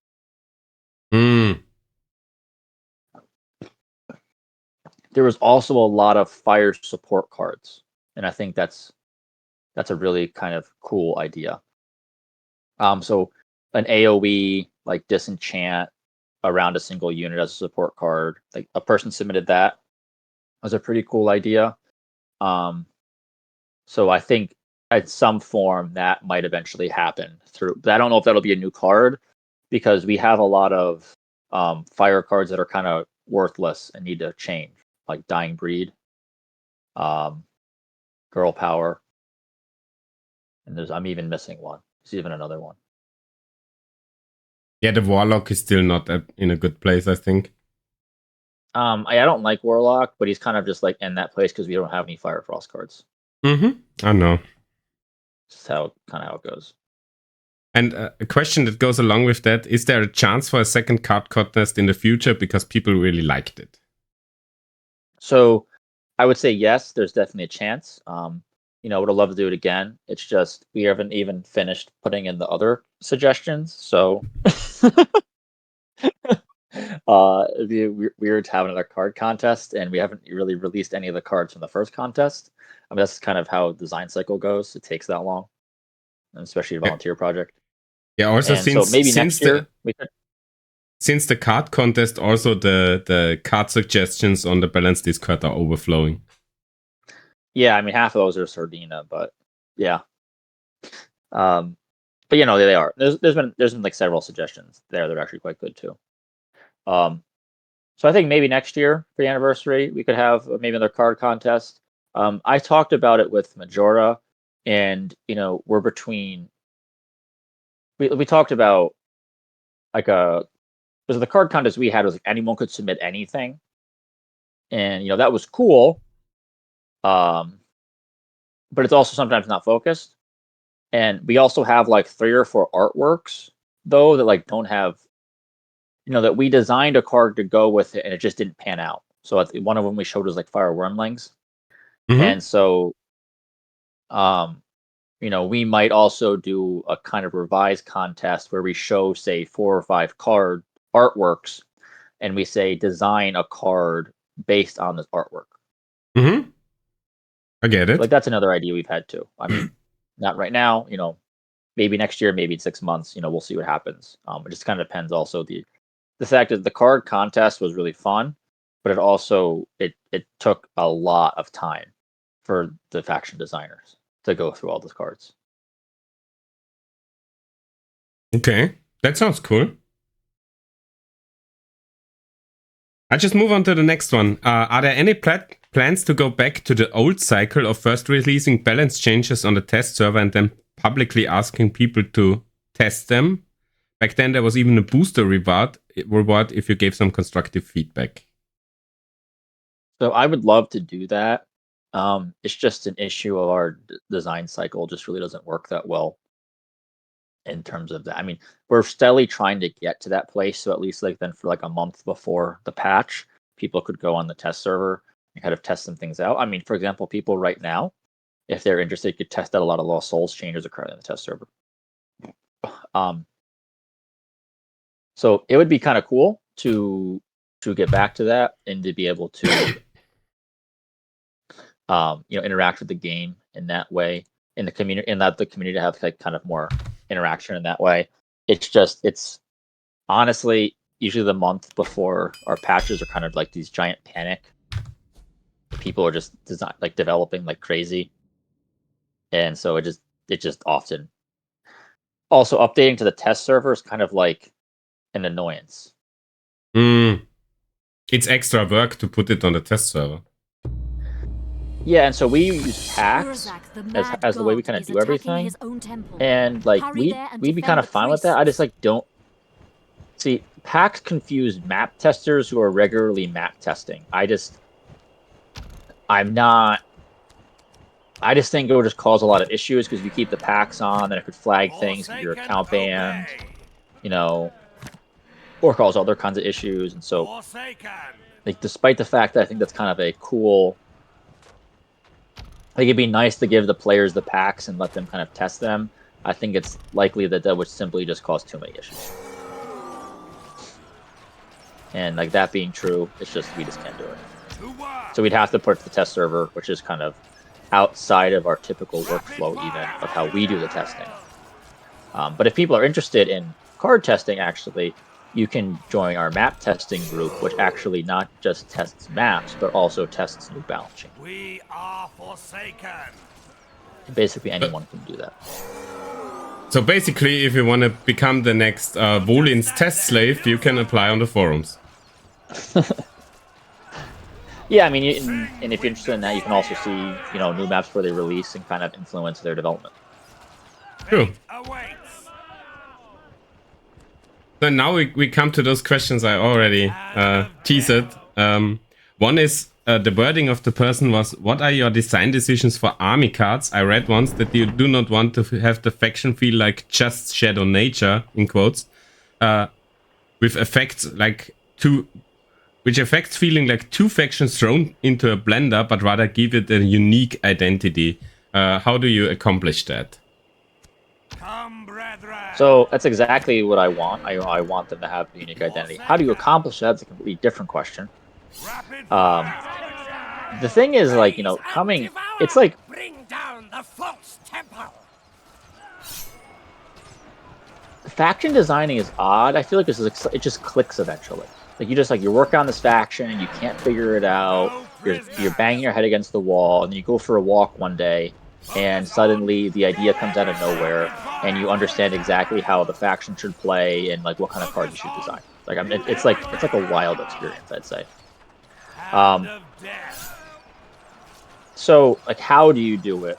I mean, I don't know. I mean, the idea is, you know, it should take from Shadow. It should take from nature. but like how do you make it avoid just becoming a copy of it? And I think part of that, or just like a kind of a boring mismatch. I think that's one of the issues with the card design contest, was that a lot of the Amii cards that were released were really not Amii cards. They were Shadow Nature cards. And there's a difference between those. You know, a Shadow Nature card is a card that kind of just smashes together Shadow Nature without making it a unique entity in between. And so for us, I think one of the hard parts is trying to figure out like what are some mechanics that we can make that are Amii unique, or at least that could be used to define the Amii faction as a regular thing. And so, you know, part of that we've thought about is like maybe like an instability type of thing, because they're kind of they're spirits that are in, you know, physical bodies, and that kind of duality. Like, how can we translate that kind of duality of the Amii into a like a card gameplay aspect? Like, I feel like, you know, despite the fact of how bad it seems, that actually, and how bad it currently plays, that the Lost Souls idea of Revenants is actually extremely fitting to the faction. It's just a question of making it actually balanced, and I think our upcoming Lost Souls changes do. It's like, how can we take the kind of dual nature of spirit plus material form of the Amii and turn that into something that actually has a gameplay aspect to it? And like, how can we also combine Shadow Nature in an interesting faction? I think in some ways that's like making friendly effects that making friendly effects that also have negative aspects. I mean, that also help enemies maybe, or like negative aspects that can turn into positives, like similar to like Shadow. So we're working on it right now. We're hopeful very, very soon to show off some of the Amii cards we have. But I also feel like, for me, part of faction designing is eventually like reaching a critical mass. The temple has regenerated its magic. Like, Now the more each cards you building can send design one and the more you priest. think about it, Bring like the those more it priests to the becomes altars. There they clear will call upon the old what the spirits faction and should change actually into look like. powerful guardians And I think to we're aid still you. in that aspect right now. It's Protect still them on quite their hard, journey. personally speaking. Beware. Hmm? Urzak may also try to use the altars. It sounds a bit like it's still a work in progress, but I think Definitely. that's all right. I mean, the Transcendence and the Tranquility already introduced some patterns how some things could work inside Amii. Yeah, I mean, I think Transcendence is a good example. And Tranquility too. And because they kind of have this, like, you know, the positive, negative aspects, you know, we kind of decided, as, you know, because we don't have a super unique Amii faction trait, we kind of decided that our actual unique Amii faction trait would be the spells. Mm-hmm. And so, you know, the spells are kind of cool because they work differently based on if you targeted an ally, if you target an enemy. No! Wrong temple, wrong god! And Attack, we my think that children, that's kind of a attack! really cool way for like the faction to kind of function. And so like that's one of our major design choices for the Amii. Mm-hmm. Do you need help with those flavors? Probably. As a PvP player, you should know that you don't should take greedy wells. No, PvE, like, the name of the game is Greedy Wells.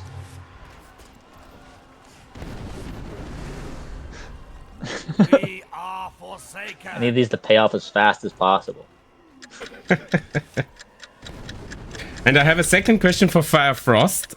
Do you already have plans for Firefrost faction, or do you wait until all technical challenges are overcome? In other words, once it is technically possible, will the floodgates for Firefrost cards be opened, or will you then start faction designing?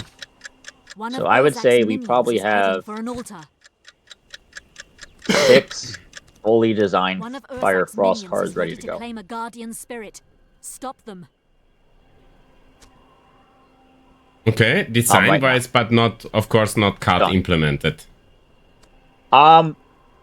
We have them implemented not as Firefrost cards, and actually tested. One of Urzak's minions Okay. is heading for an altar. So once the technical kind of capabilities are dealt with, you know, the real issue for us becomes art. One of Urzak's minions is So ready to we claim kind a of have guardian two spirit. issues there. Is Stop one, them. art and art design for a Urzak's faction takes creature a has very become a long twisted time. That's actually guardian. one of our major issues with Beware. kind of Amii, is getting the artistic aspect down in a good way, a good and consistent way. One of Urzak's minions is heading for an altar. But I would say the technical issues and the art are kind of hand in hand because we've been working on the Urzak's technical creature issues. has become a You know, we twisted don't have anything to guardian. announce on Beware. that aspect right now. You know, but I'm hopeful that maybe now we finish some other stuff. Maybe hopefully within this year we could get some real work done and even potentially look at you know, fixing the issues fully. Yeah, I'm hopeful. I'm not. Nothing I can promise though. Yeah, of course. I think that's quite clear to anybody that if you start promising stuff, then it most likely would not work out. Remember, protect the temple. Yeah. But no, so yeah, like the design for a lot of things, and we've even, like I said, we've actually tested them not as Fire Frost cards, Urzak's and so like there's creature has become actually a twisted guardian. Enemies lay siege to that's your base. that's definitely the floodgates are definitely like waiting to be opened for Fire Frost cards. Defenders. Once it becomes and possible. And one And thing, art's done. yeah, and one thing related to which we already talked about a bit about the maps. forces are under One attack. question that I got is how much unused or unutilized lore for new campaigns, cards, faction, and content is there in the lore book? Stay together. Oh, I'd say there is a highly substantial amount. Like personally, for example, I would think of Behind Enemy Lines talks about this Church of Twilight, Stay together. and you know it being this major organization, and then it just magically disappears Orders. afterwards. Well, what happens to them? I think that's a really good question to ask. You know what I mean? Like, we can really ask the question of, well, where are they now, and what does that look like? And so, you know, designing maps that kind of finish that storyline. Personally, also, you know, I think that the Empire kind of story and epilogue is extremely unsatisfying. Mm-hmm. And so I think there's so much to do in the prologue before Empire. And I'm even for slightly retconning Empire. Not the whole map, but I mean some of the story connected to it so that we can instead fill in more substantially. Like, for example, in Empire epilogue, it just says that Rogan Kale magically procures the Key of Ashia, which can open the Gate of the Lost Souls. Like, I'm sorry, what? Where did he get that from? Like, how did he just magically create it? One of Urzak's minions Like, is heading how did they for an altar. magically learn how to use, like, Primal Ore? And where did he get the blueprint from? And, you know, like, or where did he find it? Like, you know, all those questions are, like, real One of questions we need to Urzak's ask minions is ourselves, ready to claim a which the guardian current spirit. story doesn't Stop them. tell us. And it's really not the current story's fault, because, you know, it's clear that there was another campaign planned for BattleForge. It's just One of like, you know, Urzak's financially minions is and heading for an manpower-wise altar. couldn't happen. So the writer gave us Empire as a way to kind of like, you know, satisfactorily kind of end the story. And I appreciate that. But since we One are of not, Urzak's minions is ready to claim a guardian you know, spirit. Stop them. we're not stuck Urzak's creature has become a twisted with not being able to guardian. develop campaign maps Beware. anymore, I really feel like it would behoove Your us forces are under and attack. substantially benefit us now to develop those storylines, even if it requires changing them a little bit. Mm-hmm. So that's, I would say, you know, just from campaign Urzak's ends, creature loose has become a ends, twisted you could guardian. easily get 8 to Beware. 10 maps out of it before even we have to start developing our own storylines, you know, that are separate from the existing kind of loose ends in the campaign. I mean, one thing is quite easy, and I'm surprised you didn't think of that. One of I Urzak's think you minions already is know heading for an how altar. Rogan came up with the key. What's that? It must be Wasn't his the shoes? it must be the shoes. It can't be. How could it be anything else than the Enemies lay shoes? siege to your base. His shoes just create primal ore and magically fix it. Yes, from One thin of how- air. how did- Earth's I minions not is think ready of to that? claim a guardian Yeah. spirit. Stop them. It must be the shoes. What else? Yeah, I know it's like a, so yeah, there's a lot of loose ends, and honestly we'll probably is a story like BattleForge. It benefits from some mystery, so we're not trying to remove all mystery, but we are trying to make the Urzak's creature storylines, has become a twisted guardian. Beware. Finish up. Mhm. And we're currently actively finishing up a lot of them. I mean, it might be also interesting if the end of everything is not everybody dies. They literally killed everybody off.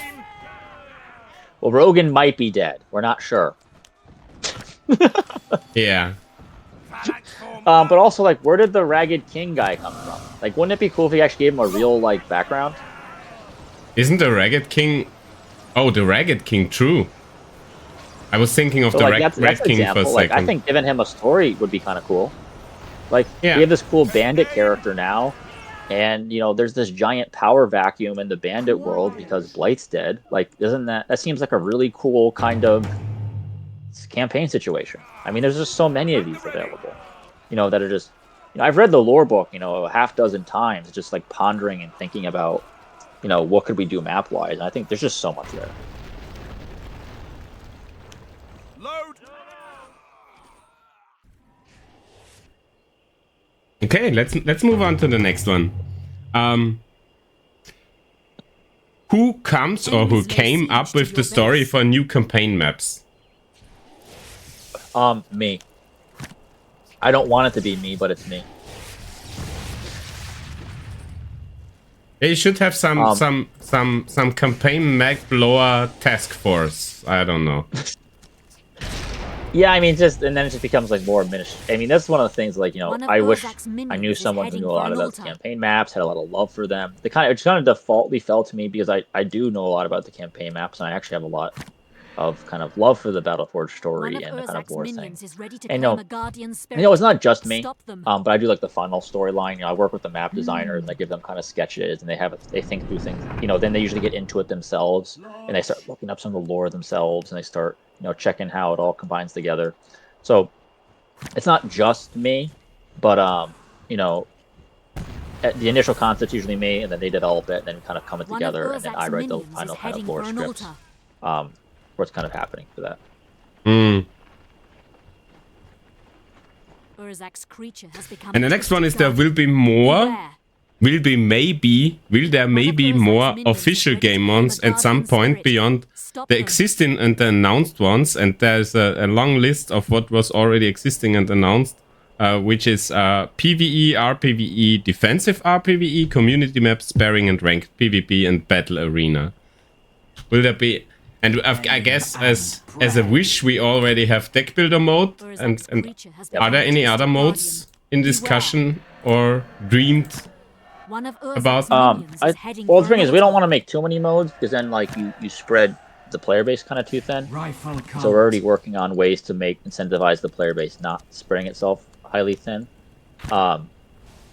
So like we got that going on, and I would say the deck builder mode is kind of the big one for me. I think defensive random PvE. I think a lot of people are interested in the concept, and you know we eventually want One of that Urzak's to minions become is a ready to claim a become a guardian thing. spirit. I Stop say them. you know battle arena is in a pretty good place right now. I wouldn't be surprised if we see that you know at least we see a beta version of that release somewhat soon.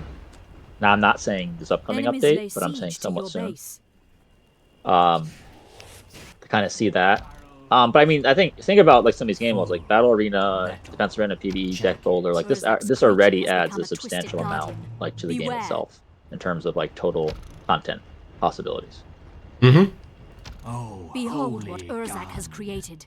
This will be a testing Behold fight. what Urzak. No, don't aggro that. No, do it. Why not?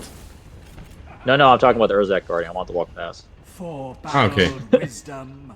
No, you Here can come the aggro that. ugly birds.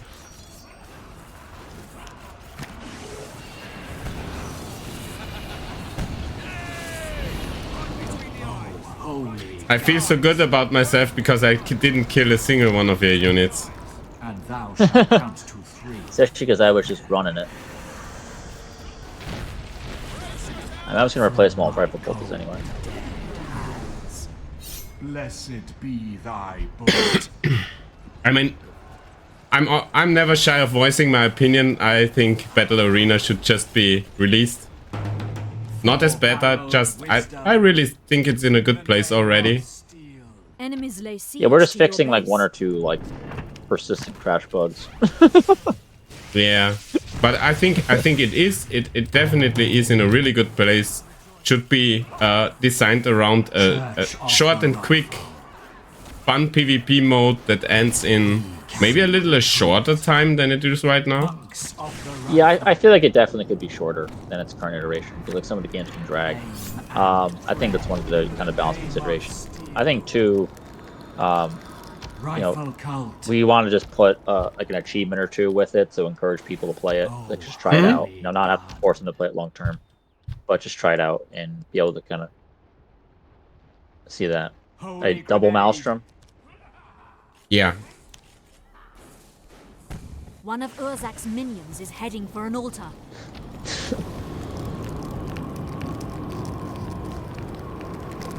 Four-barreled wisdom, and thou shalt One of count to Urzak's 3. minions is ready to claim a guardian spirit.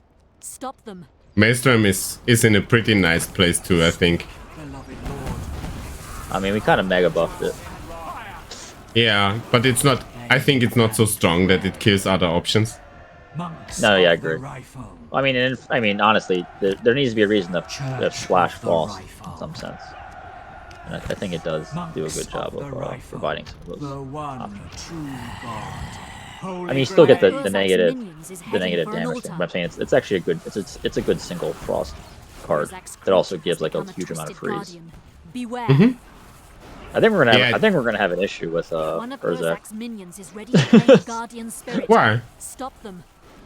I think it's gonna be. I guess if we just solo, I'm running out of rifle bolt to shard. I keep killing all my units. Well, I think it's not that super smart to go all in the first try, but I think we should be able to kill him from to cliff The him. one true God. Urzak's creature has become a twisted guardian. Beloved Beware. Lord.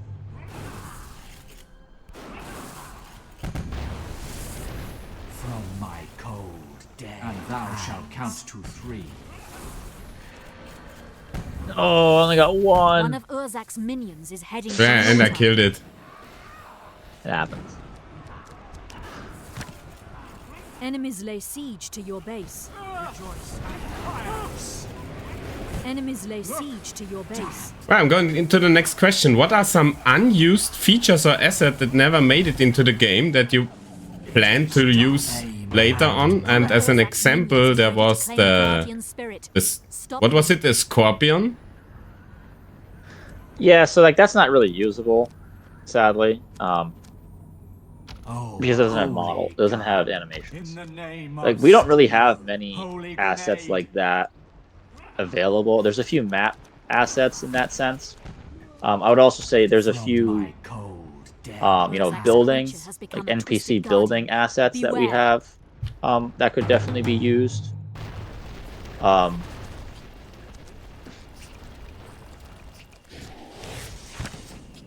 And like we could see that.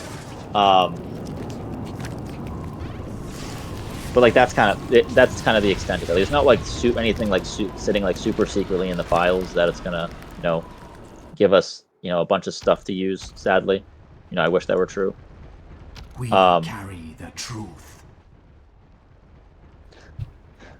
Launch. I'm just Yeah, trying but I mean, something but, out. like, we could definitely see like some NPC buildings being used. Four-barreled Look who's coming. wisdom. Launch. Speak, beloved Lord. Look. Rejoice. Fire. It is done. We're gonna get it. Well done. Oh, holy God. Dang, anti-magic field. Beloved Lord. Ah, still easy. Got Hate it. is hate. No cover. Hate. Rifle you Cult is notice- overpowered. Did you notice that this was one of my wonderful contributions to Skylords Reborn? What's that? I corrected not the spoken but the written line on his final death line. Oh, did you? Yeah. It was Nice. always saying alas instead of at last. That's the things I care about. Nice. Where do you see, and that's the last questions of this segment, and then we go into the general Skylords Reborn development. Where do you see the game or project in 5 to 10 years? I don't know. Hopefully alive. Servers online, player base existent. I'd love to have kind of the still. It'd be cool still obviously development happening, but at least like to go in a certain kind of place where there is the servers are online. There's enough content to keep people interested long term. Some more random modes like we talked about.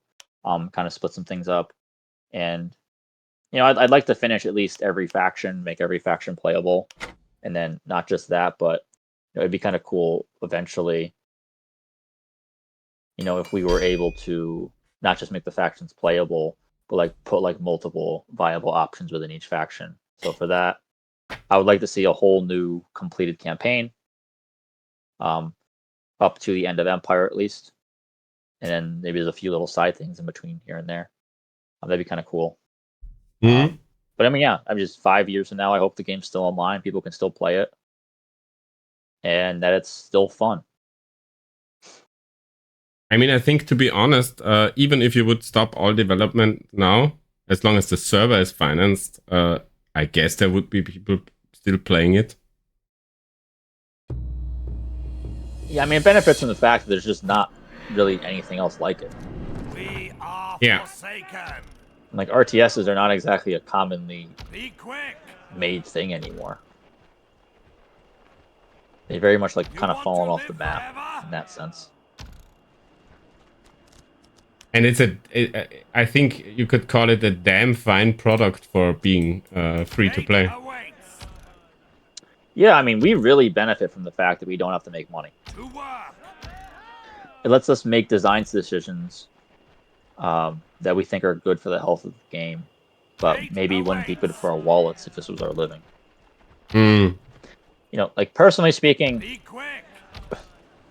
I really hate TF2 hats and their like downstream effects.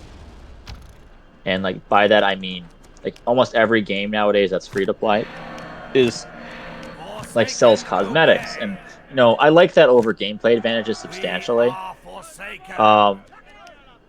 But the issue is you lose all aesthetics within the actual game itself, and so like, You want to live forever? is there an art style in like Fortnite? No. Like you can see someone with a Piccolo skin, and you can fight someone like having like, Peter Griffin. I don't play Fortnite, but my brother plays it a lot, so like I'll see it with him sometimes when I'm visiting home. And you kind of see that even like League of Legends. I'll play a lot of League of Legends, but like nowadays you look at, I mean, you have the silhouettes, but like the actual art style is like really samey between a lot of stuff, and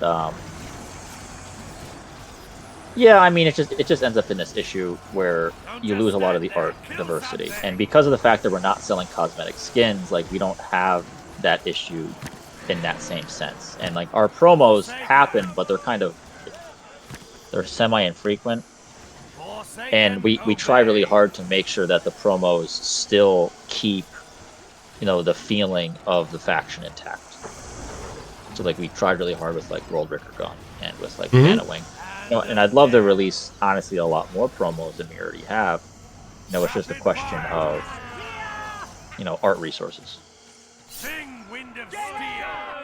To be honest, I think if you would start to release like a promo every 6 months, I think it would be too much. Yeah, I mean that's the other problem is like promos benefit from the fact that they're rare, right? Yeah.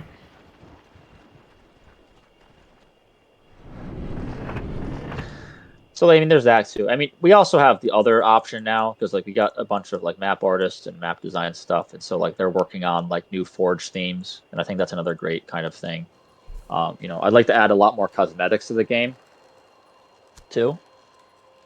Mm-hmm. With like a Which is weekly and also monthly quest yeah, system. which is also an art thing. The art I know, department it's is like art's such pretty a bottleneck. overloaded. Yeah. I know.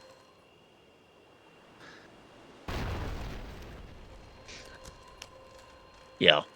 Kind of hard to get the must be one of the hardest decision to tell Tweeter what to do. I mean, yeah, and the thing is too, like you also need to let Tweedo do what he wants to do sometimes. Yeah, maybe he wants to sometimes. I will like, ask him. You know, say like, hey, like Tweedo, what do you actually want to work on yourself right now? Because you know, then that also the thing about a volunteer project is you need to keep your people motivated, and that's easily one of the hardest parts. And a huge part of motivation is, Fate awaits. you know, a huge part of that motivation is letting them work on things they actually want to work on.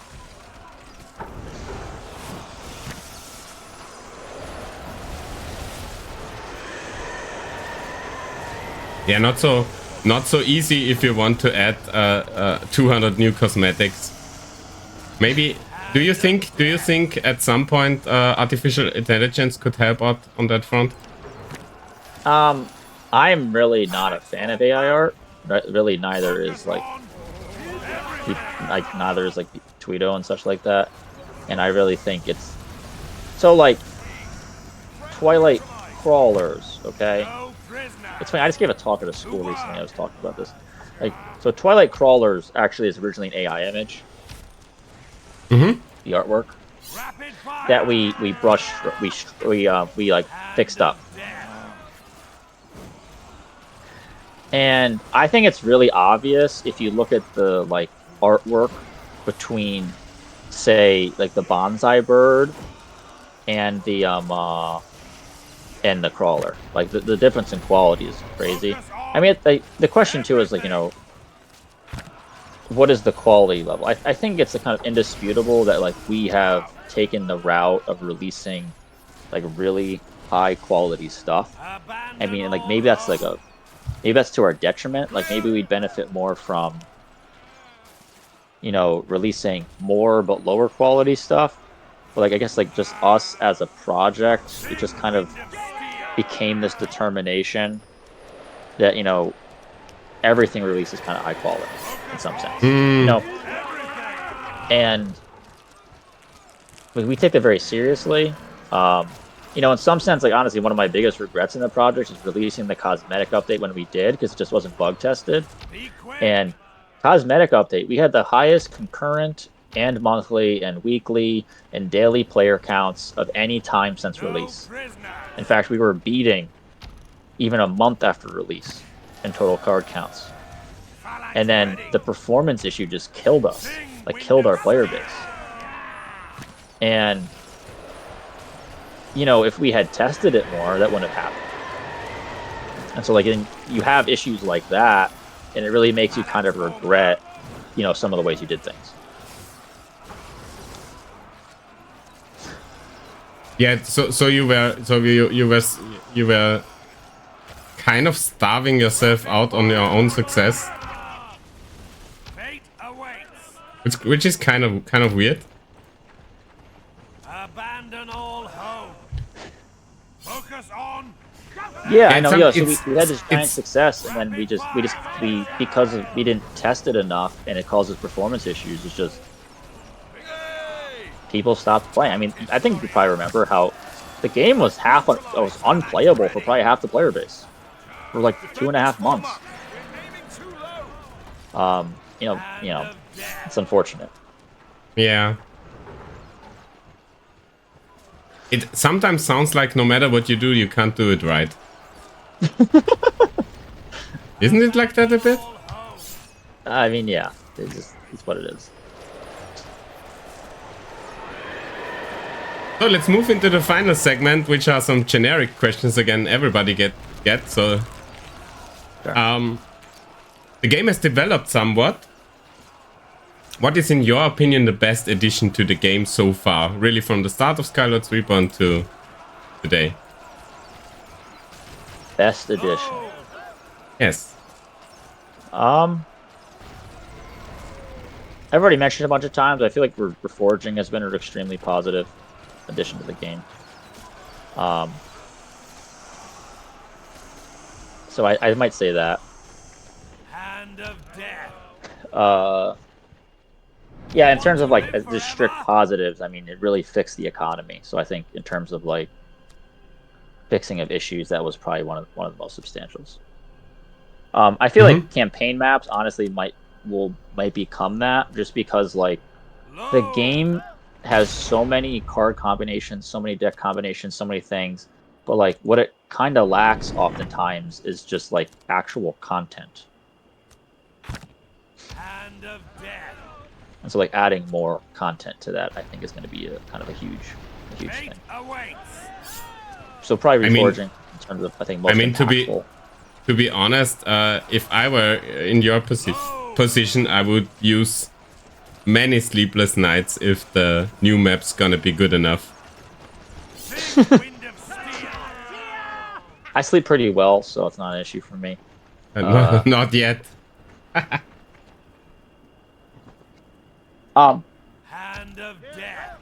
I really encourage people. I really encourage people to tune in for our anniversary stream on the 29th. You know, it would have been yesterday, but you know, we had some sick people and who we thought were essential, and because we're going to do a sneak peek of some of the upcoming maps. So you know, show up.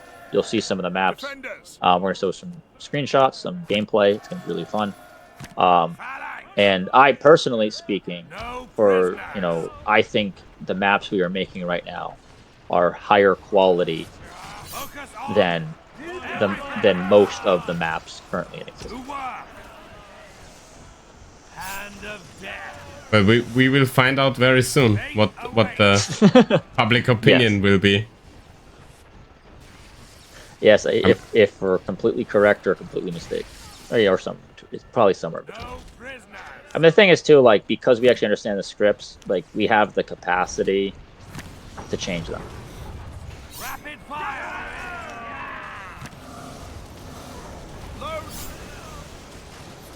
Like, if there's like issues afterwards. Take aim. What else?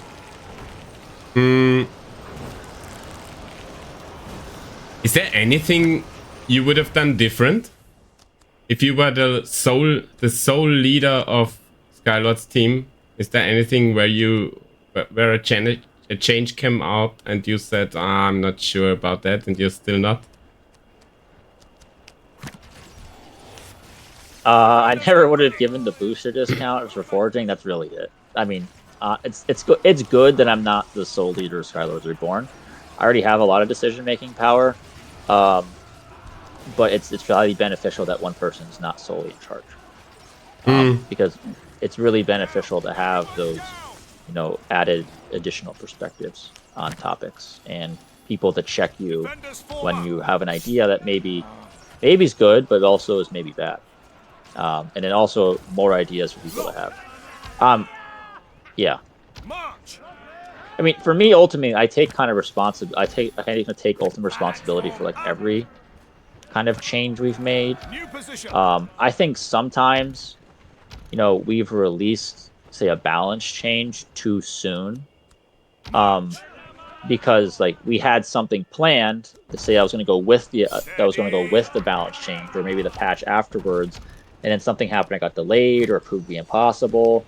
And so then there was supposed to be this kind of like interaction or this kind of, you know, compensation that just legitimately could not occur because of a balance consideration. But the problem is that we have such a hard time like changing our trajectory sometimes, because like if we only have so many people working on that can work on stuff, so like if we can get it done, like we kind of have to get it done.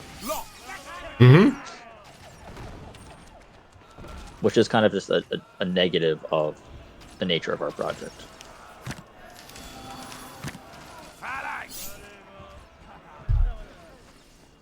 And now that question every guest waits hard and hard.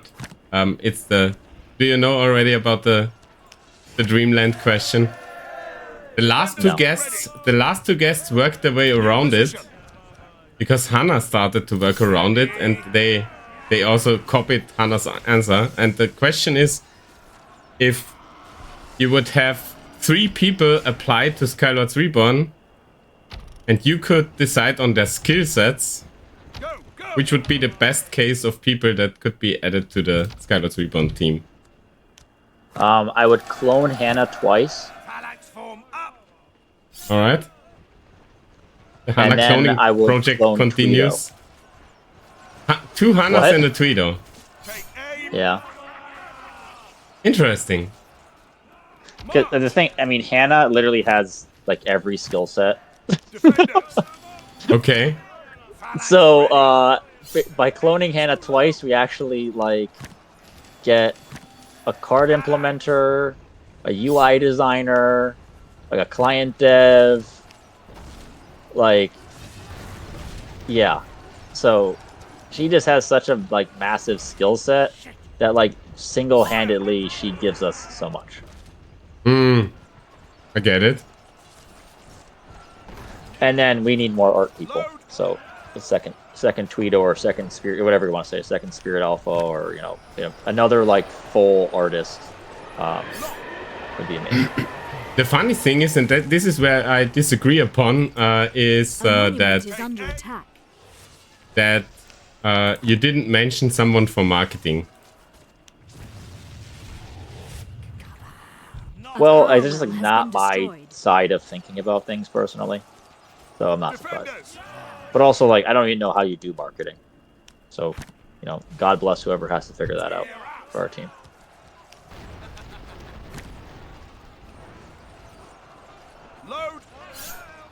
I think my suggestion would be on this question: marketing, and marketing.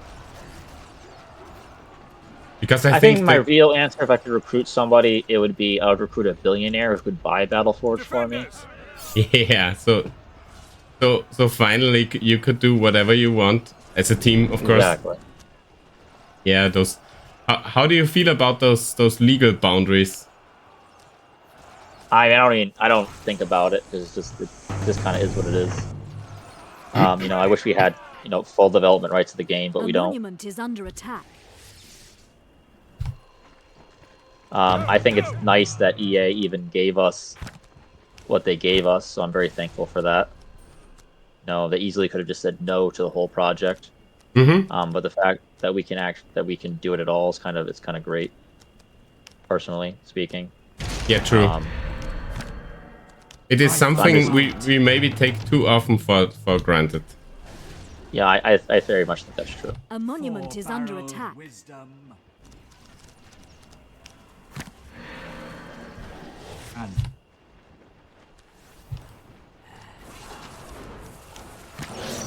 I mean, I'm just really happy to have the game live. Yeah, absolutely.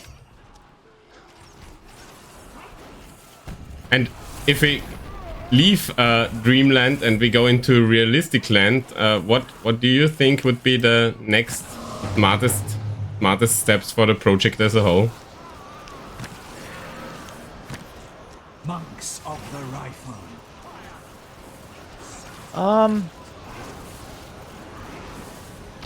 Full metal. Smartest the project. Holy grenade.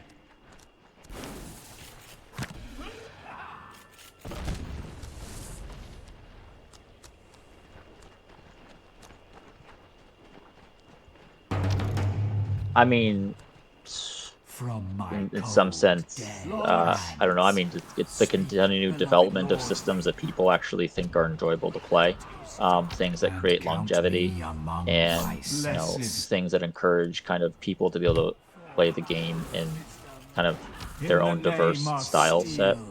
Like I said, I feel like right now, like random PvE is And kind of like the thou default shalt mode, monument and is I think under there's attack.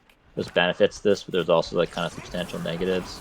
A And power so well kind is of under allowing attack. people to interact with the game systems, Your more forces are under and attack. encouraging to do so more would be beneficial. I also think creating a better new player onboarding system is really important. I feel like BattleForge, my friends have this term, this kind of a joking term, is that they say like the game chugs. And what they mean by that is it works, but it's like super clunky. And like, BattleForge is a kind of a clunky game. I feel like you have to like fall in love with it first to like get over the fact that it's a little clunky. I mean, it's from 2008. I mean, it's not surprising. It's just, just figuring out, helping with player onboarding experiences, allowing players to find matches that they kind of fit their skill sets. And I feel like right now, one of the issues we really kind of see is that players just want to get the boosters behind, like, say, expert maps, Your forces and, are under attack. they just get carried on them. And it actually kind of ruins the experience of the game. They just don't feel like there's another reason to play the map again. And so I think that has like a detriment in like long-term replayability for a lot of these people, and like we need to figure out a way to deal with that. I mean, on the test server, you can already see there's some tutorial stuff coming up. Yes. So that should hopefully help a bit. Phalanx form up. Yeah, I mean, that's just the tutorial stuff coming up, which we haven't announced, but I mean, we've been willing to announce. We just haven't think it's going to be like super exciting for a lot of the player base because it just affects like new player stuff. It just gives people a kind of list of the most common like commands and functions of the game, and it just kind of acts as a supplement to the existing tutorial.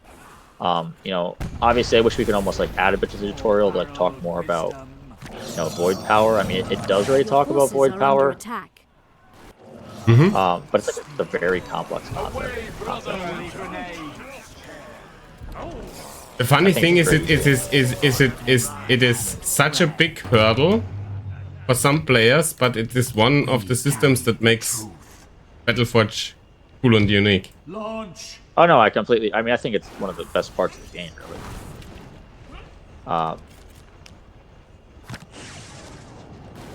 The one true God. That's the spawner right there. Yeah, I can see it. Not yet, but I'm just firing at it for the lols. I think you probably get it. So this will be the longest.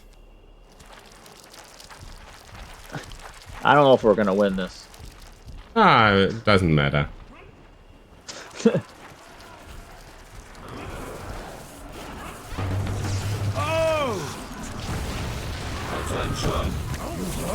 Yes, like new player onboarding experiencing and creating replayability and encouraging people to kind of engage with the deeper aspects of the game that help with the longevity are all things we're trying to work on. And I think a lot of those are fundamentally like game design issues.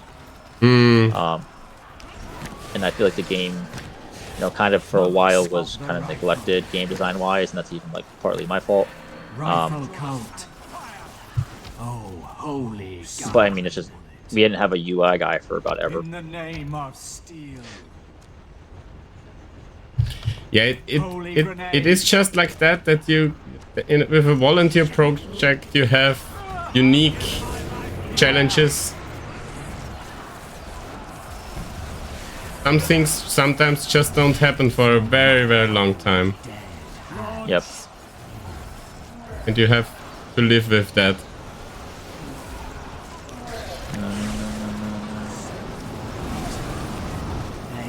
Oh, that's that. Abyssal Warder's bugged and just solo killed my army. That's actually true, he is bugged.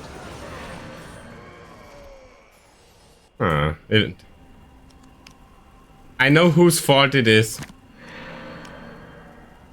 What? It is of course always Hannah's fault. Monks of the rifle. That's just the way it works. Next question. Yeah, I'm just into the very last question, which is anything you want to talk about. I kind of feel like we covered a lot of topics already. True. Monks of the rifle. Don't know how much more. Rifle cult. At this point, I have that's pressing in my mind, and it's just like there to say. Monks of the rifle. Well done. I think we covered a lot of ground. I had a lot of more questions prepared, but at some point you just have to cut some corners. No, yeah, it's already been almost 3 hours. True.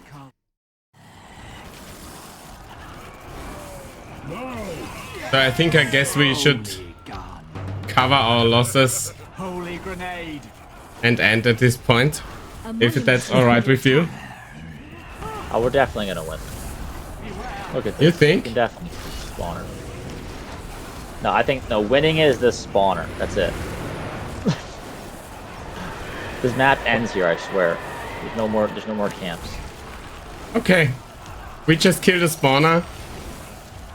If I can't even get a rifle to shot on. Aim and pray.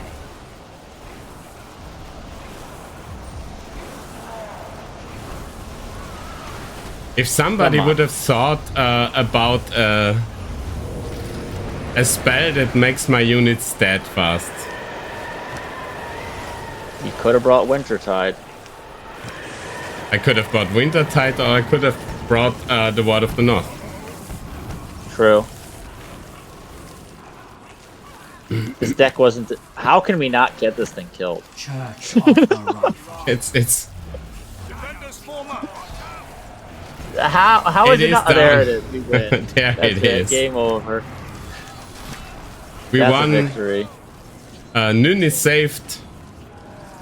And I just Yep, clicked the thingy on the stream, and nobody sees anymore what we are doing. That's how we trick the system. But I was thinking at the end it would be funny that we try with this deck that's really bad for rPvE to take it there too. Alrighty. So let's wrap things up. This was the 9th installation of the series. I hope you guys found it interesting. My next guests will be a double pack again. Game Master Emma RC and Hodron, both from the map department, will join me in about 2 weeks from now. That's on the 28th of December. A very special thanks to you, Windhunter, for taking so much time. We are into 2 hours and 50 minutes soon. So thank you. I hope it was a fun experience to you. Yeah, it was. Thank you for having me. Enjoyable talking about these things. And it was a fun time. We definitely won that last random PvE game, and no one can tell me otherwise. Oh, we did. Yep. We did win that so hard. Yeah, we won it. Everything was killed. Yeah, and the spawner was down, and all nature guys thought that we are so strong, they all ran away. And the final honor goes to you to sign us out.